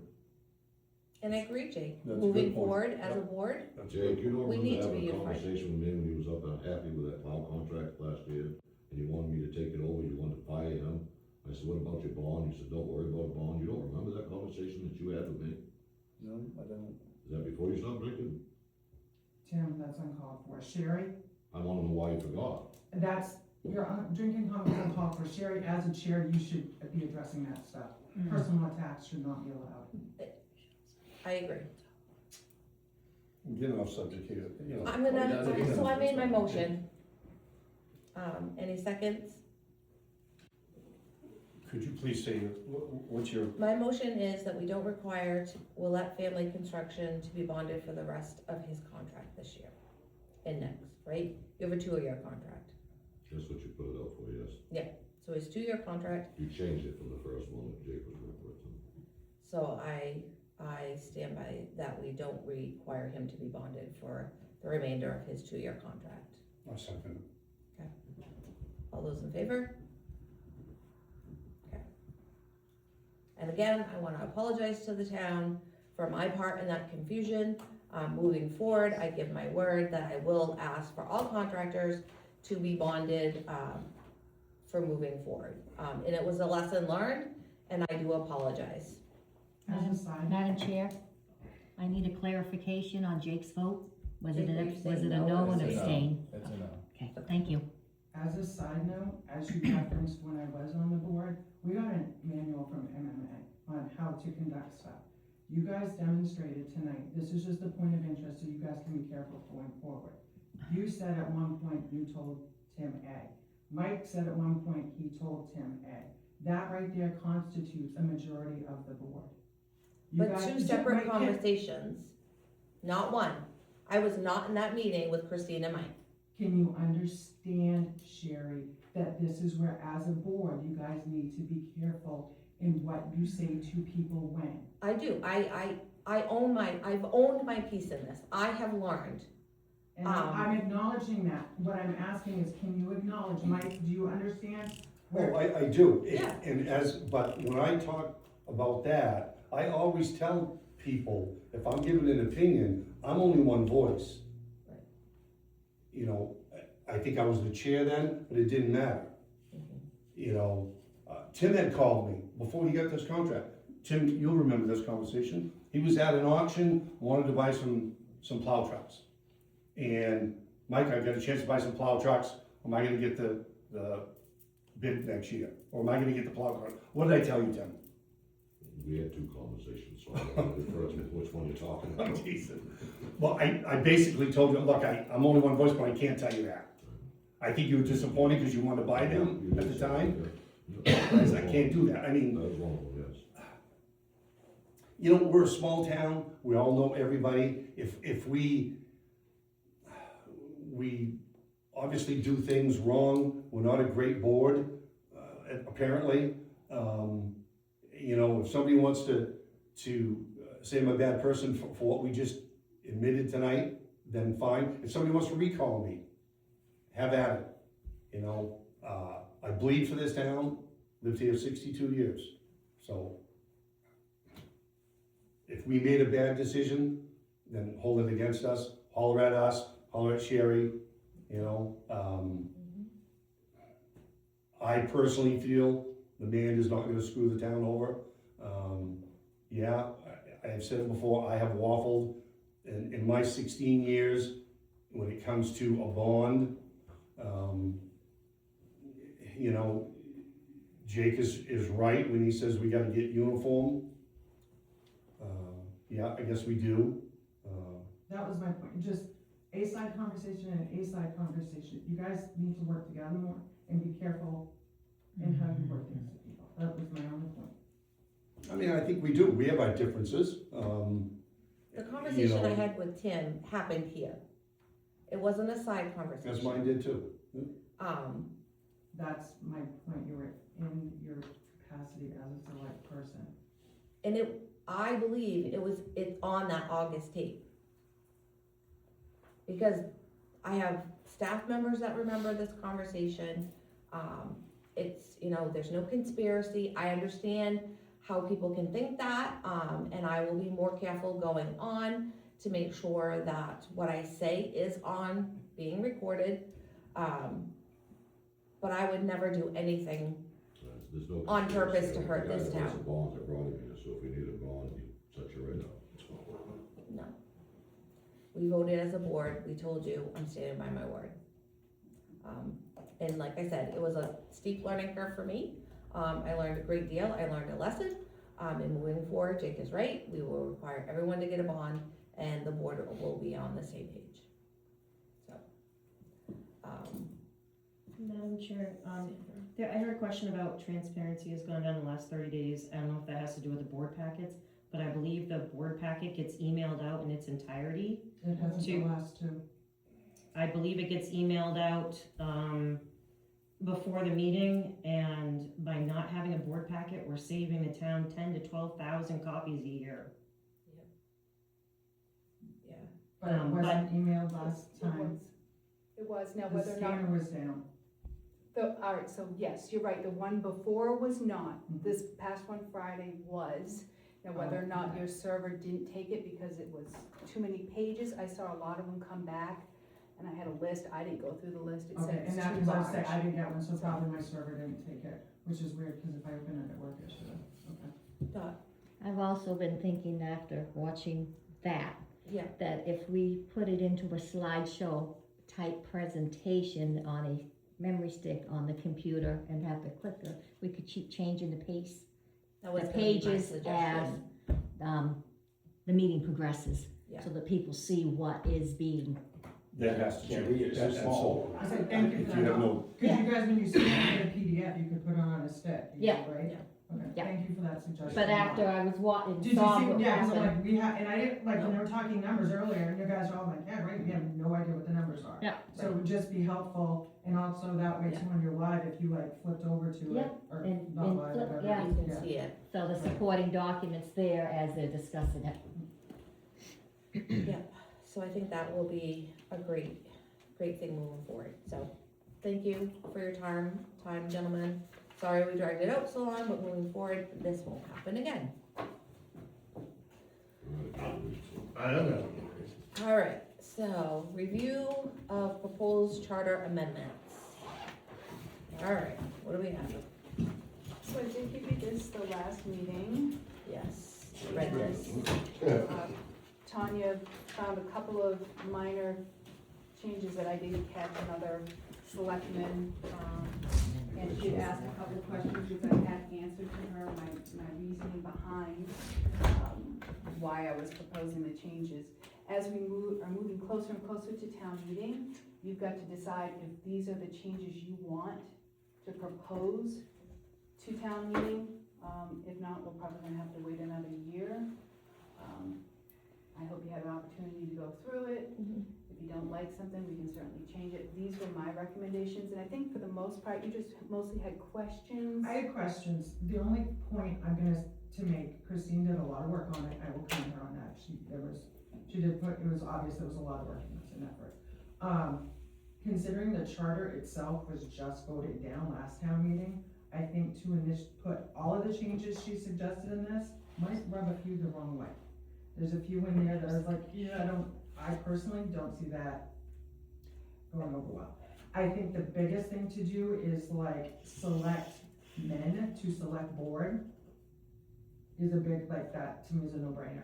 Like some of the basic wording on getting things up to date with, it is now 2026. And I actually, when I was on the board at one point, there were 3 women up there. So, you know, so getting some of those changes, my recommendation as to looking through this is you guys as a board, pick a few things and kind of trickle this in and look at it. There's a couple places in there that I felt they were a little more substantial and might not fly at town meeting. Just a clarification, the charter wasn't voted down, it was It was voted the down for commission. Commission, sorry, Which would yes. have been a whole group to open the Right, whole to open the whole thing, charter, thank you for, which yes. the attorney Thank you said for, yes, I missed that out I on could that. recommend Yes. changes. Yes, thank you for that. Which didn't make a bit of sense. No, it doesn't, but that's the way the state statute is written. I mean, I've read through these, I don't think any of the changes are like outrageous. I do think we need to bring the verbiage up, like Tanya said, to, you know, political times. But I don't know if we just don't do anything this year, or if we bring in this whole thing. I don't know what the right answer is for that. That was my concern too, with it, we just had a topic about the charter and they said no. Are they just gonna veto this down because they're really not sure what they're voting on? Cause, you know, maybe we're not clear. I was gonna say, I think it might be helpful in the open town meeting that I stand up and explain What we why changed. these changes are being proposed. Now, obviously, they have to take the whole package. Mm-hmm. They can't go and amend and say, oh, well, we don't want that change. It's gonna Right. be a whole package, not just like an ordinance. Yeah.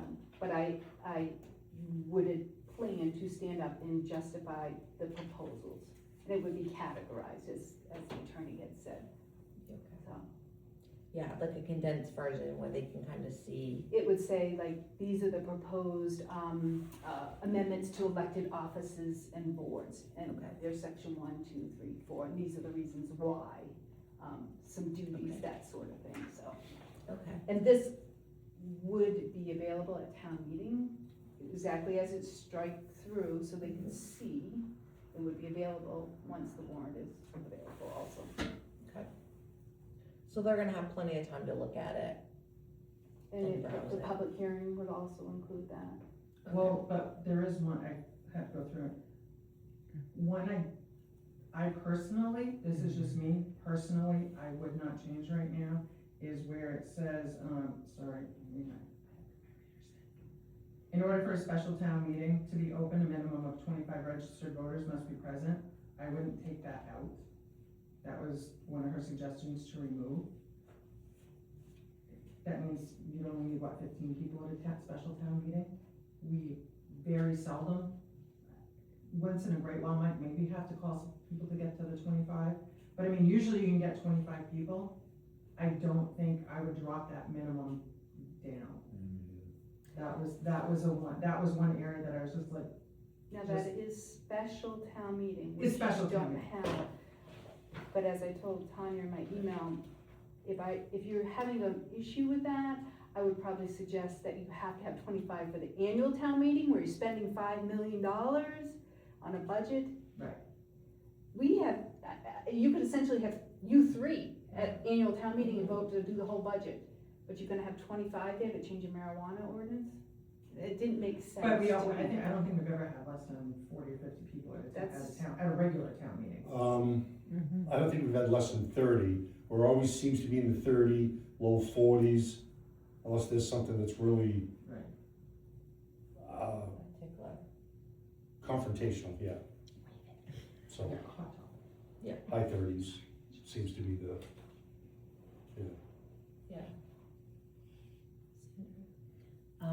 One of the pieces in there about the town clerk, says that within a year, they have to be certified, or must be certified. As a certified town clerk myself, when I first got my certification in 2017, it was a minimum of 2 years. I had all of my classes done in my first 18 months. They would not let me even apply for certification until I had been in the role for 2 years. And they have now changed the rules that you cannot even apply for certification till you've been in it a minimum of 3 full years. Half years don't count. So you have to be 3 full years, no half years, before they will even let you apply for certification. So it's very difficult in the charter to require a town clerk to be certified in a year if the Maine Town and City Clerks Association will not even allow that to happen. That was one. So there are things like that in the charter that it's an impossible requirement. And to me, that was a verbiage one. I had asked Christine about that, she had actually, to me, that's like selectmen to select board.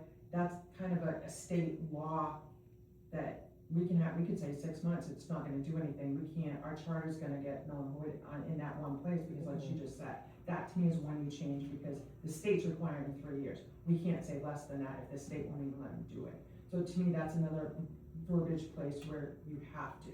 But there's a few other places like the 25, I would personally wouldn't pull some of that out. Jake, what's your thought of the 25 special town meeting? I think we should say the same. Follow state guidelines. Mike, what's your thought? It's the association. I mean, Follow there. we haven't had an issue with it. I think maybe once we had to make some phone calls to get people there, but we don't, The last time we I mean, we did don't- marijuana, we had to call people, we don't have too many of those. because Special town. one, I think, since I've been here. I do have a side question though. Sandra, why do you think they're moving that so much? Because there's so much information to learn, and there's so many classes to take, and you may work for a town that doesn't have the funding to be able to take all the required classes. I'm also a certified tax collector and treasurer, and the certification for that is different than the clerk one, but there's X amount of classes that you have to take. You have to have a minimum of these certain classes to take it.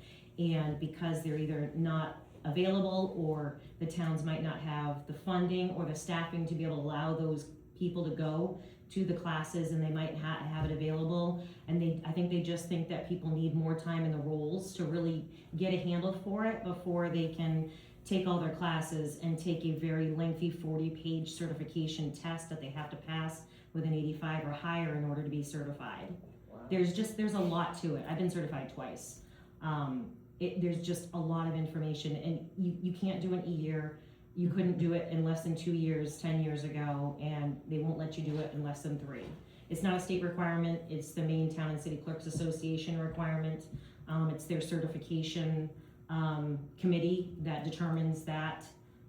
Their committee meets and they come up with the guidelines and the rules and the whatever, and they're constantly, every couple of years, updating it and changing it and all that. So I think they're finding that there's so much information that's coming as the years go on that people just don't have the ability to do it in 2 years anymore, so they upped it to 3. And even 3 is hard to do, because if you're hired in September, it has to be and it's a full calendar year, not a half year. So if you're hired in September, your full year doesn't start till January. So you could potentially be in the role for 3.5 years before you would even have the time piece of it. So you have to have the time piece of it, you have to have the classes piece of it, and then you have to take the test, the open book test piece of it. There's just a lot to it. Yeah. It's just, it's not a requirement that can be met. So It's impossible. I'm okay, thank you for sharing that, cause I didn't know that. So I'm okay with taking that out. And I guess as a board, we decided that we'd like to leave the 25 for a special town meeting. Cause those concerns are valid.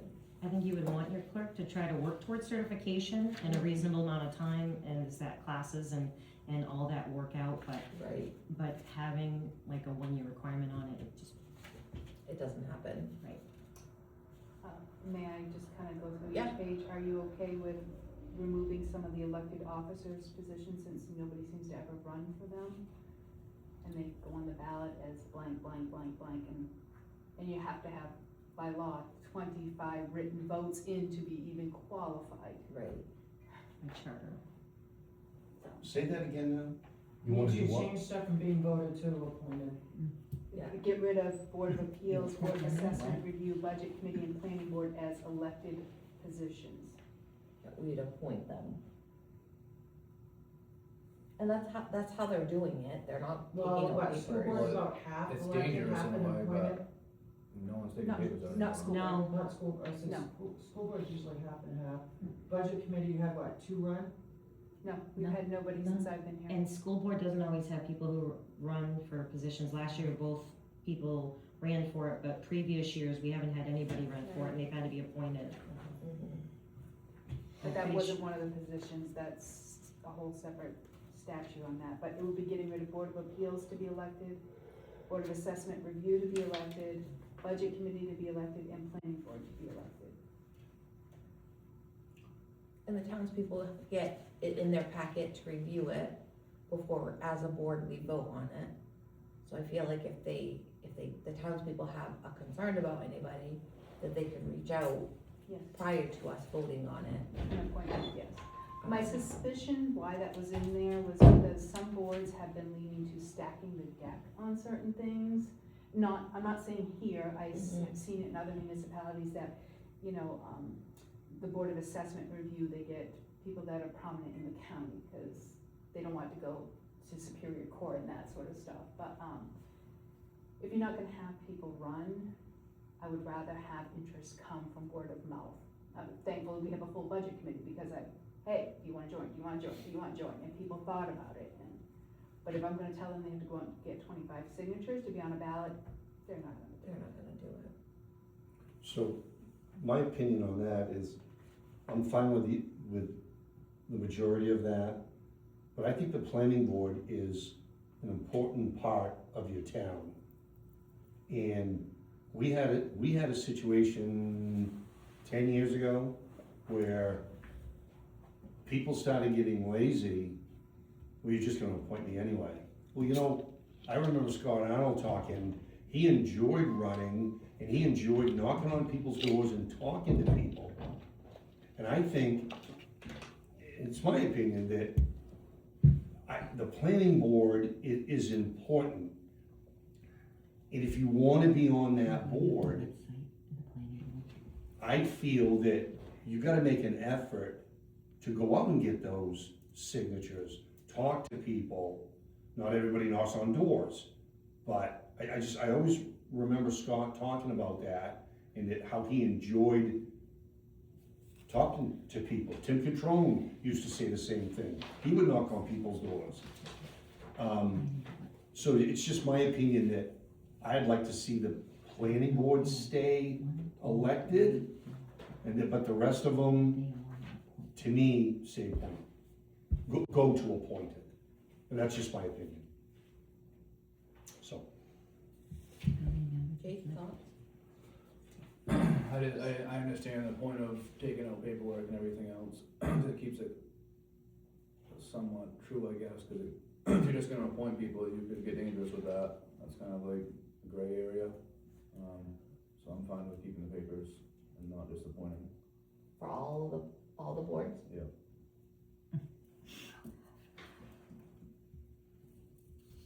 I'm okay.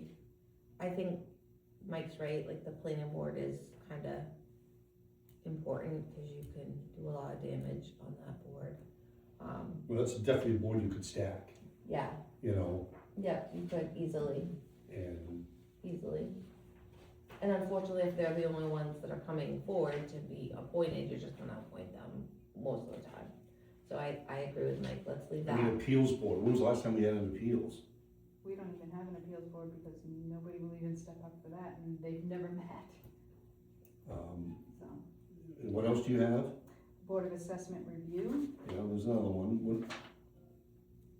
and Budget Committee. The only thing with assessment review is if you guys are talking about doing a reeval, That's gonna be a hot topic. you might not wanna put that one in for appointments and make sure people have to run for that. The unfortunate thing is that, by the time they get to pulling the papers for the annual town meeting, the reval may already be in process, so you're not gonna have a Board of Assessment Review. But I And understand, timing right, issue. and I understand, but I'm just saying, I don't think that's one of If you don't have a board of assessment review, it's gonna go to the county automatically anyways. And if the board of assessment review votes against that, they can appeal to the county anyway, so eventually it's gonna get there Yeah. if it's denied. But this is your charter, I'm here to fix what you guys I'm feel. fine with leaving it for people to take papers out, I mean, and then if they have the option. There's always the option, you can take papers out, and get the 25 signatures, or you can wait and hope you get appointed. So you want to keep those 4 that I had crossed out? I would vote to keep those 4. Okay, that's, Jake wants to follow them, correct? okay. And Mike, you want the It planning doesn't board. matter. so- It was just my opinion, it doesn't So matter. Yeah. we'll leave those. Okay. Let me just look here, if there's something else. Most of it is wording. How about gender neutral, they or their as opposed to him or her, or he or she? What's your thoughts on that? I mean- I had changed it to him and her. It says he and him through the whole thing. Well, and then she changed it to him/her, Right. but I had said maybe they or them, because that's, you guys are they or them. And Well, that's we the same- do, we did decide to do the all-inclusive little logo on our webpage, right, it's up there. The what? I don't know, on my first term, we decided to be part of the all-inclusive Oh, yeah. movement, right? So I mean, technically we should So you have, want it gender neutral? yeah, gender neutral. Jake, you fine with that? Yeah, that's fine. Okay, and, pulling out the town manager duties, I did end up leaving the road commissioner in there for now after I read what Tanya had said, until we For figure now, out what's yep. going on with that. But eliminating the deputy town clerk and the deputy registrar of voters, that doesn't make sense. Why a town manager, I would assume it's because we have limited staff. But essentially, I would be appointing the town clerk, and then the town clerk is gonna appoint me back as deputy town clerk. That doesn't make sense at all, No. so. And I added harbor master in here. And I had asked her why she was harbor master instead of our code enforcement officer. She did explain it, but just saying, like, that was like, why? So are those okay? I'm fine with those. Jake? Yeah. You're fine, Mike? You're fine? The certification, obviously eliminating for the town clerk. You're okay with that, because it doesn't match anyways. Removing the assistant town manager would be the town clerk in the town manager's absence. That's gonna stay in, you're gonna have to compensate the town clerk a lot more. I love you, but right now our budget just can't afford it, so I think taking that title away Of is the town clerk. a good idea. Have we ever had an assistant town manager? I don't, Yes, I was gonna say, I thought we did. well, Wasn't it Carol no, it was Angie, no, for assistant town manager? no. Angie Gordon had to do it for a little bit. That's what it was, Angie Gordon, yes. oh, cause that situation, okay. Yeah. So Angie Gordon had to do it for a little bit. I think she's done it twice, because she was here 2 separate times. She would move from assistant to interim at that point, not, Right, but she was also at one point assistant, because who we had was hardly ever here. So she was having to do some duties. So I think to take it out at this point honestly, I was okay with that. I think Because if something happens with our town manager, you guys would need to have an emergency meeting and appoint an interim. Right. And then, let's say it is her, then she gets compensated for that. right, exactly, So that's a way to keep everybody, and we're not compensating, she shouldn't wear the title. right, we're not voluntold people. You're okay with that?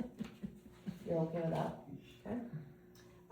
in the duties of the code enforcement officer, eliminating, assigning 911 house numbers. Basically, that's outsourced now, that was prior to my time. Our former manager Tilton had hired Pete Coughlin to do that, he takes care of that, so eliminating that. If you're okay with that, and updating the maps, you guys don't have 911 maps here. He sends it off to dispatch and they just update in their system, if you're okay with that. I'm okay, Jake, Okay, you're okay? and, okay, so I'll have to adjust the Board of Appeals from being not appointed but elected, so there'll be a couple of changes there. The Budget Committee, I'll fix that again. Planning Board, because I had adjusted it to not being elected. The Fire Chief was a big, change. Basically, the way the charter reads now, the fire department will elect a chief, that will be elect a chief from its membership that will be appointed by the selectmen for a 1-year term. And then the fire department selecting other officers or positions from its membership.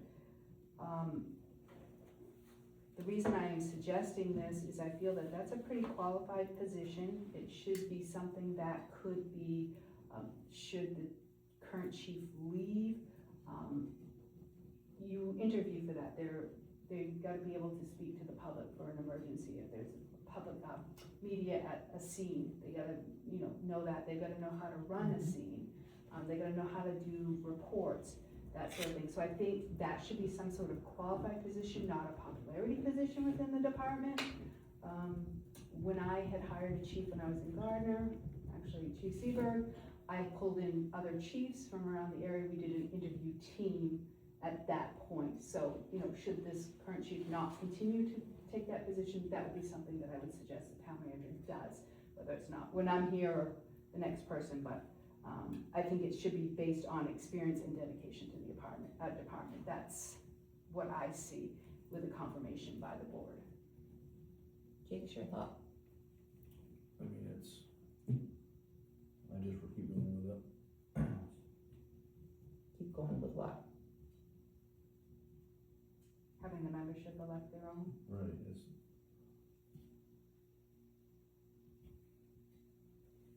that's probably good. Have them do it their own and keep it that way. Henry, who did we elect? It was the 3-board. It was me and 2 other guys.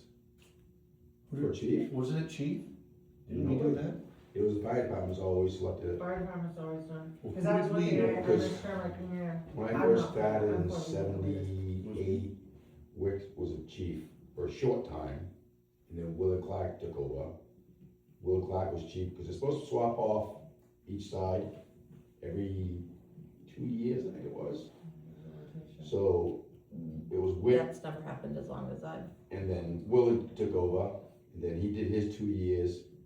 He asked Joe if he wanted to do it, Joe took over. Joe did it for 20, 30, 25 years? Joe was chief when I moved into town, that's when I was. So we'll say 25 years, and then he handed it down to Sean. Sean did it right up until 2 years ago. And then that's when they implemented. We had a 3-panel board, I was one of them, and we interviewed Spencer, Bossy, and Mike Nichols. Was that for assistant chief or something? No, I thought it was for the chief. And at first I'd never heard of it, I never heard of it either. We met at the, Elks Lodge. no, the depot. Yeah, right. No, upstairs. Ah. And I didn't vote, I'm not gonna go there, but the vote, obviously the vote went Spencer's way. No, the fire department voted for Spencer. So I get that. How many years ago was it? Well, Scott was here, towards the end of Scott's tenure. So Spencer's only been doing it 2 years. Well, not quite 2 years yet. This July will be his 2nd year. Maybe it was one of those times Sean said he was gonna get done and then changed his mind. He did that a few times. Oh. Sean was chief when I came here in 22, in August of 22, and it And was. Sean- Ask- Yeah, Sean. Ask Mike or Bossy. What's the boy's name? Brian, Brian, yeah. you sure it wasn't just for an officer? That's what I'm wondering, if it was for an officer position, and Yeah. if we were going for it, then I don't know, I personally feel anybody that's gonna say they wanna do chief is gonna feel they have the qualifications. And if not, I think the department themselves would be able to police it and know like, hey, you know, or do some training or something like that. We have a really good fire department, and to me, and I understand what Christine was saying in her concern, like, I understood everything she said. I'm just saying, me, small town girl, grew up in a small town. I just wanna let the fire department choose themselves. They know each other better than anybody. And I wanna give them that responsibility and respect them in their capacity. Right, it could be dangerous on our end, it could get favorable at that, essentially that way, unfortunately, that's how the world is. But I think listening to Sean tonight's gonna be a moot point shortly anyways. If we're gonna go regional, I think it's gonna probably happen sooner versus later. I can tell you right now that it was a favoritism vote to get Spencer in there. Since Spencer's been in there less than 2 years, we've lost 8 people. A lot of them had seniority in that department, and they got up and left because Spencer was not transparent to them at all. They would show up at a meeting and everybody would be gone. And they had no idea where to go. They didn't know if they had to go to Togus, Piston for training, or Paul's pick up or strip my cat. There was no transparency with him at all.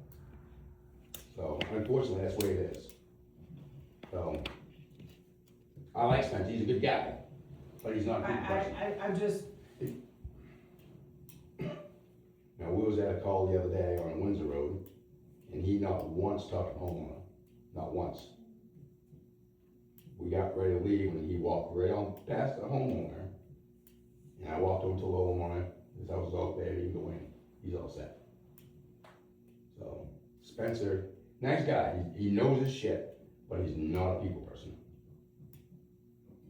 well, we can always hire somebody you don't know that too, until you hire them. So I don't. That was talked about for years, when we knew Sean was going, Scott was pursuing it. Matter of fact, I think one of the 3 was from Gardner Fire Department. And then another one was a retired Chelsea fireman. And the 3 of us interviewed those 3, What if we held the election here? so. Oh, we can do that, that's. But we've always been under the understanding, since I've been over here, the fire department is their own entity, they do their own thing. Right, they also. We don't have any qualifications to They also to- go on a spending spree. hire a fire chief. It just, I don't have any qualifications. I can interview a guy, but I don't have any qualifications. You can join me now. Negative. I don't have enough time to the meetings.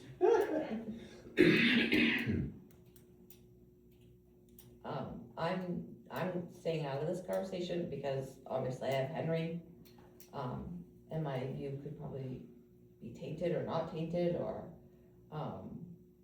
so it's up to you guys. So what's on the floor now? What's, Currently, the charter says that the fire department shall elect a chief from its membership to be appointed by the Board of Selectmen for a 1-year term. My proposal is, the fire department's chief will be appointed by the town manager.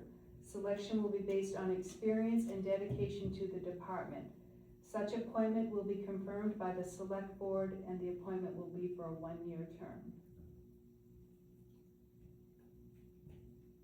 I just feel at that end of the day I mean, the qualifications that the town manager has, that's another gray area. Is it like I don't know. well, she is his boss. Is that correct? That is correct. Oh, right. But you're right, it doesn't qualify her. It's no different than the road commissioner, it's the same idea at the end of the day, right? She's doing a job that she's not qualified for, but she's doing it, so. But that's her title. Right, so do we do the same thing as with the fire department, and it's just like another tough angle? So by Do them, I think it should be voted on in this building? Probably. Rather than in their station, because it keeps it better watch of things, I think it's, definitely should be in voting, should be in here. so by them Donate my time for voting them for to do the election Spencer, here. did it violate that charter, the way they did it? No, Mm-mm. they Then I said elected a chief from leave their it the way it is. membership. Leave it the way it is. Thought I saw somebody walk around. Nice of you to join us. Again, Again, So that's my opinion. you don't think you've been as last time I saw you. And that's what you want us, okay, so we'll do that. experience feels like.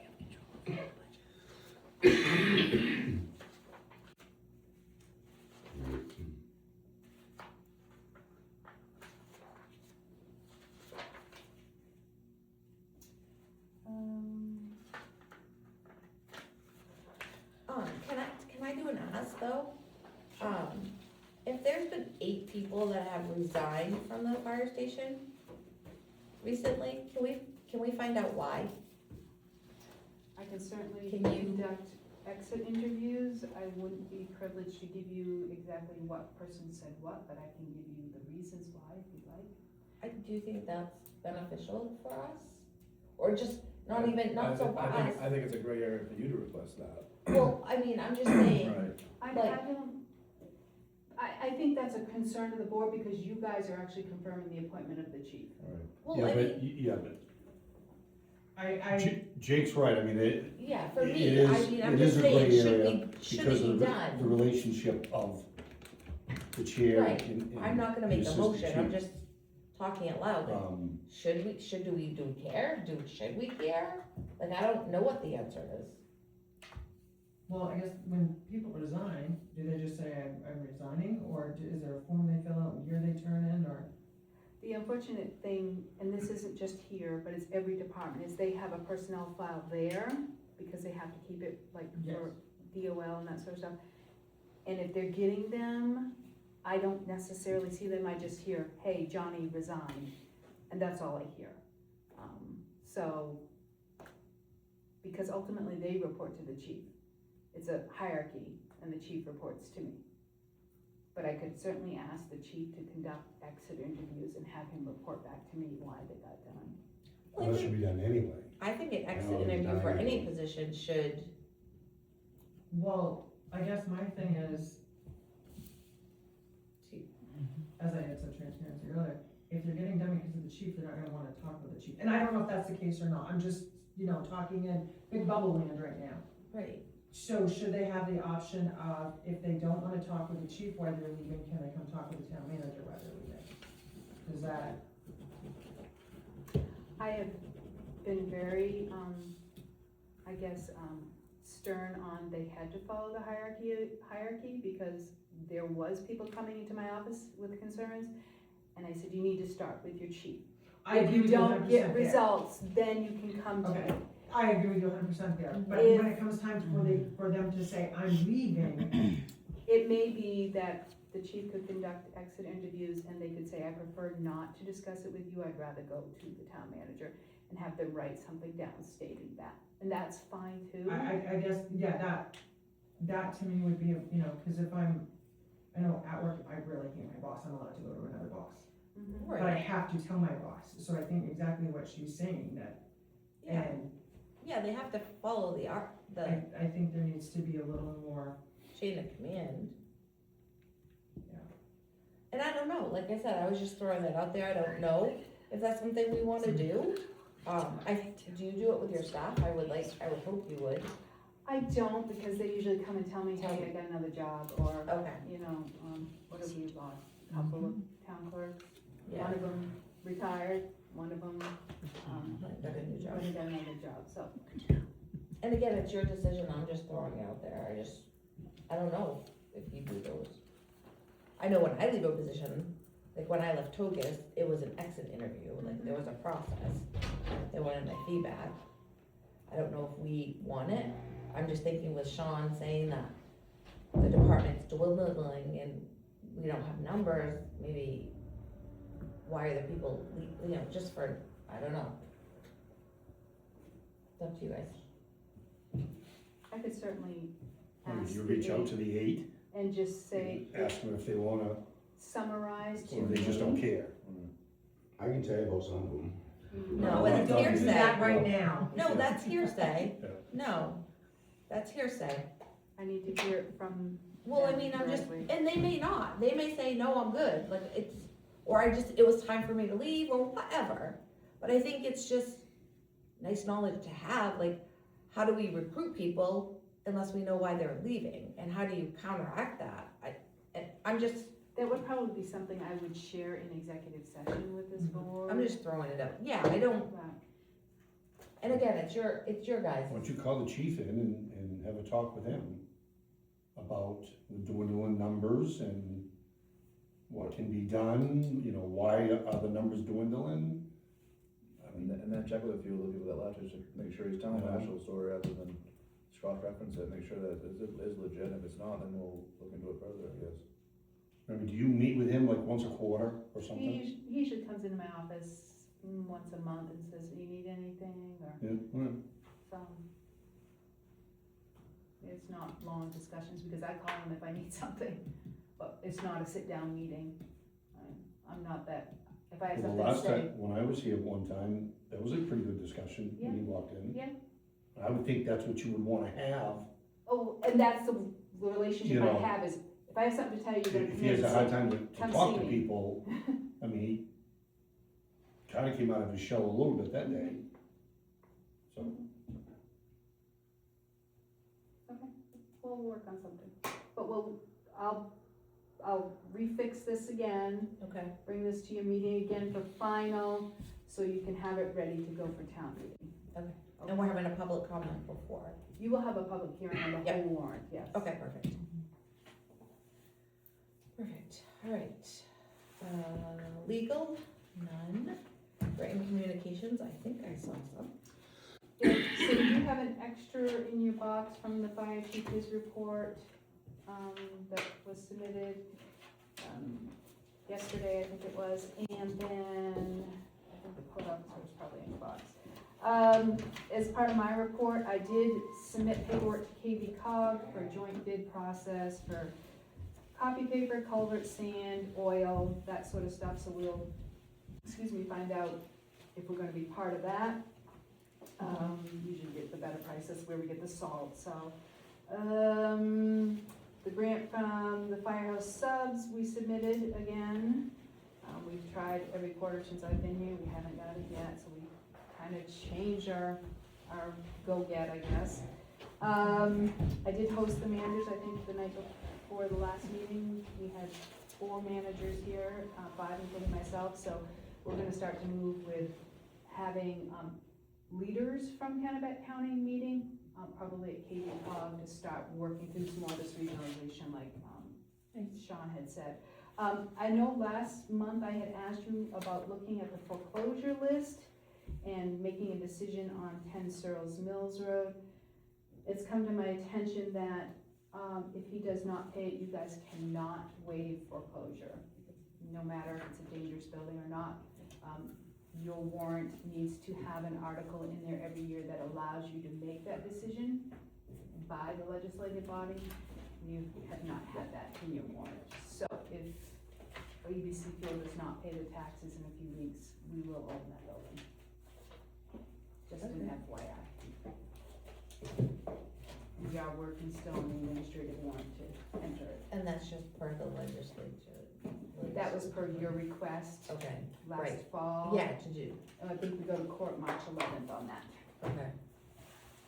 That's all I All right, boards and committees, thought to mine, I was going to ask, to have the slideshow. I think that will be good. And that will be helpful. There's nothing we can do about servers kicking back That's on the There. recipient's end. okay, that's a bummer. And, I will tell you, this town, out of all the towns I've worked in, this town does a lot to get the information out than I have seen before.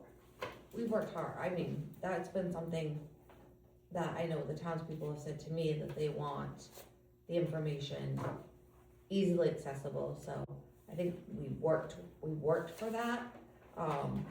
So the fact that you noticed it, that's good. So, Jake, do you have anything? Other than just the fact that how unprofessional Tim was tonight, his comments tonight were beyond appropriate, and the fact that our chair sat there the entire time and say a word, there's something wrong, they're gonna forget. So, that speaks volumes to Tim's caliber. I think as a chair, I've let tempers from the board get away, and I think I've let townspeople get away. And I think moving forward that I really need to, nip that in the butt. We all need to be professional. And I do apologize for you that I didn't address Tim.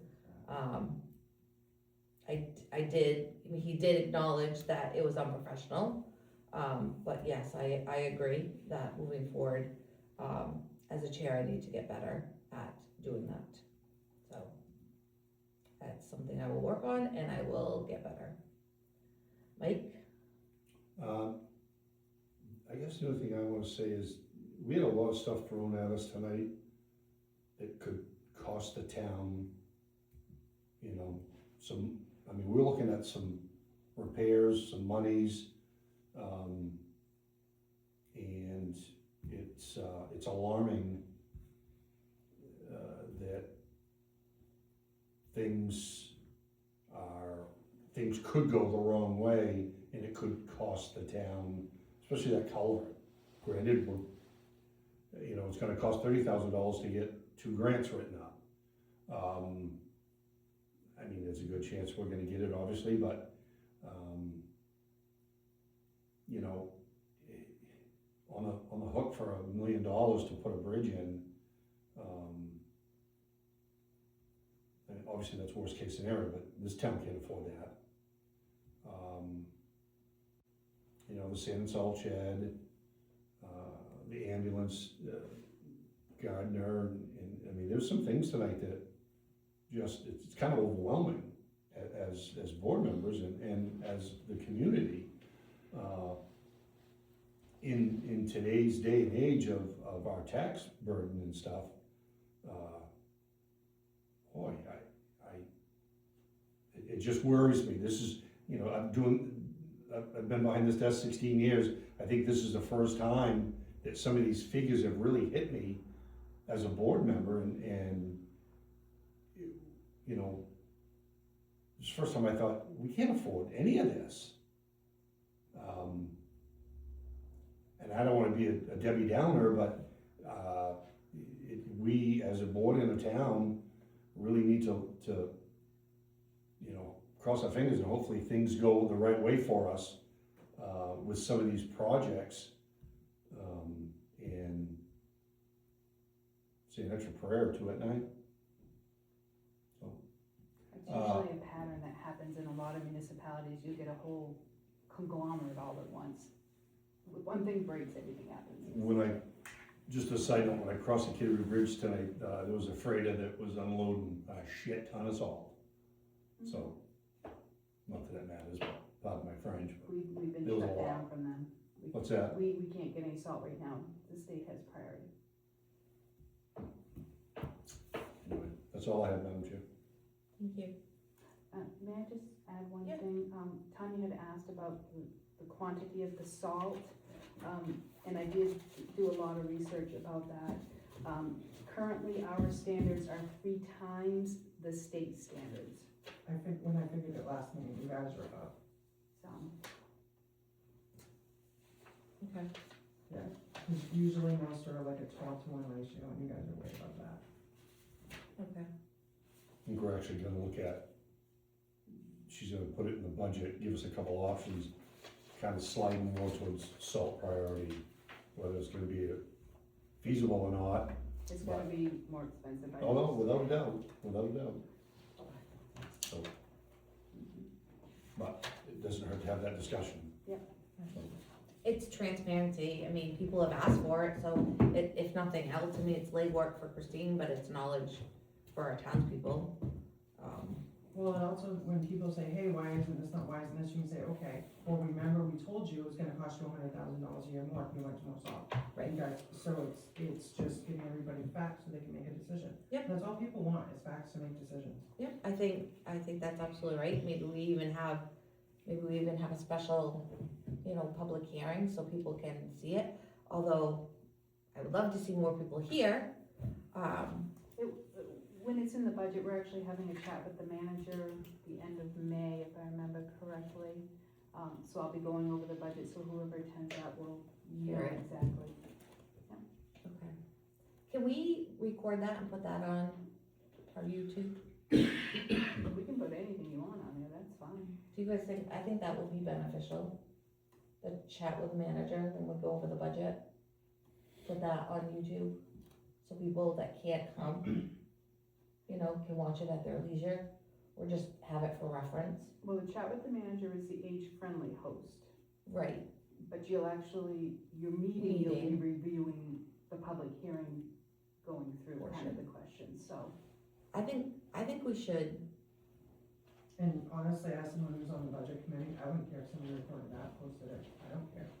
I mean, I think the public hearing should be recorded, I do, because a lot of times, a lot of things happen, or in our stead, so I think that might be, that's something I would like to see. The way this town gets involved. I know, but at least we're putting it out there, right? At least we're giving them the chance to hear the knowledge. Again, like, people can come in and see the warrants anytime. I wish more people took advantage of it. You know, but at least we can say, you have the opportunity. Right? Whether you choose to take that opportunity is up to you, and at some point, our townspeople have to own that liability. If they're not going to do due diligence, then they have to own that. I mean, we can only lead them to water, we can't make them drink it.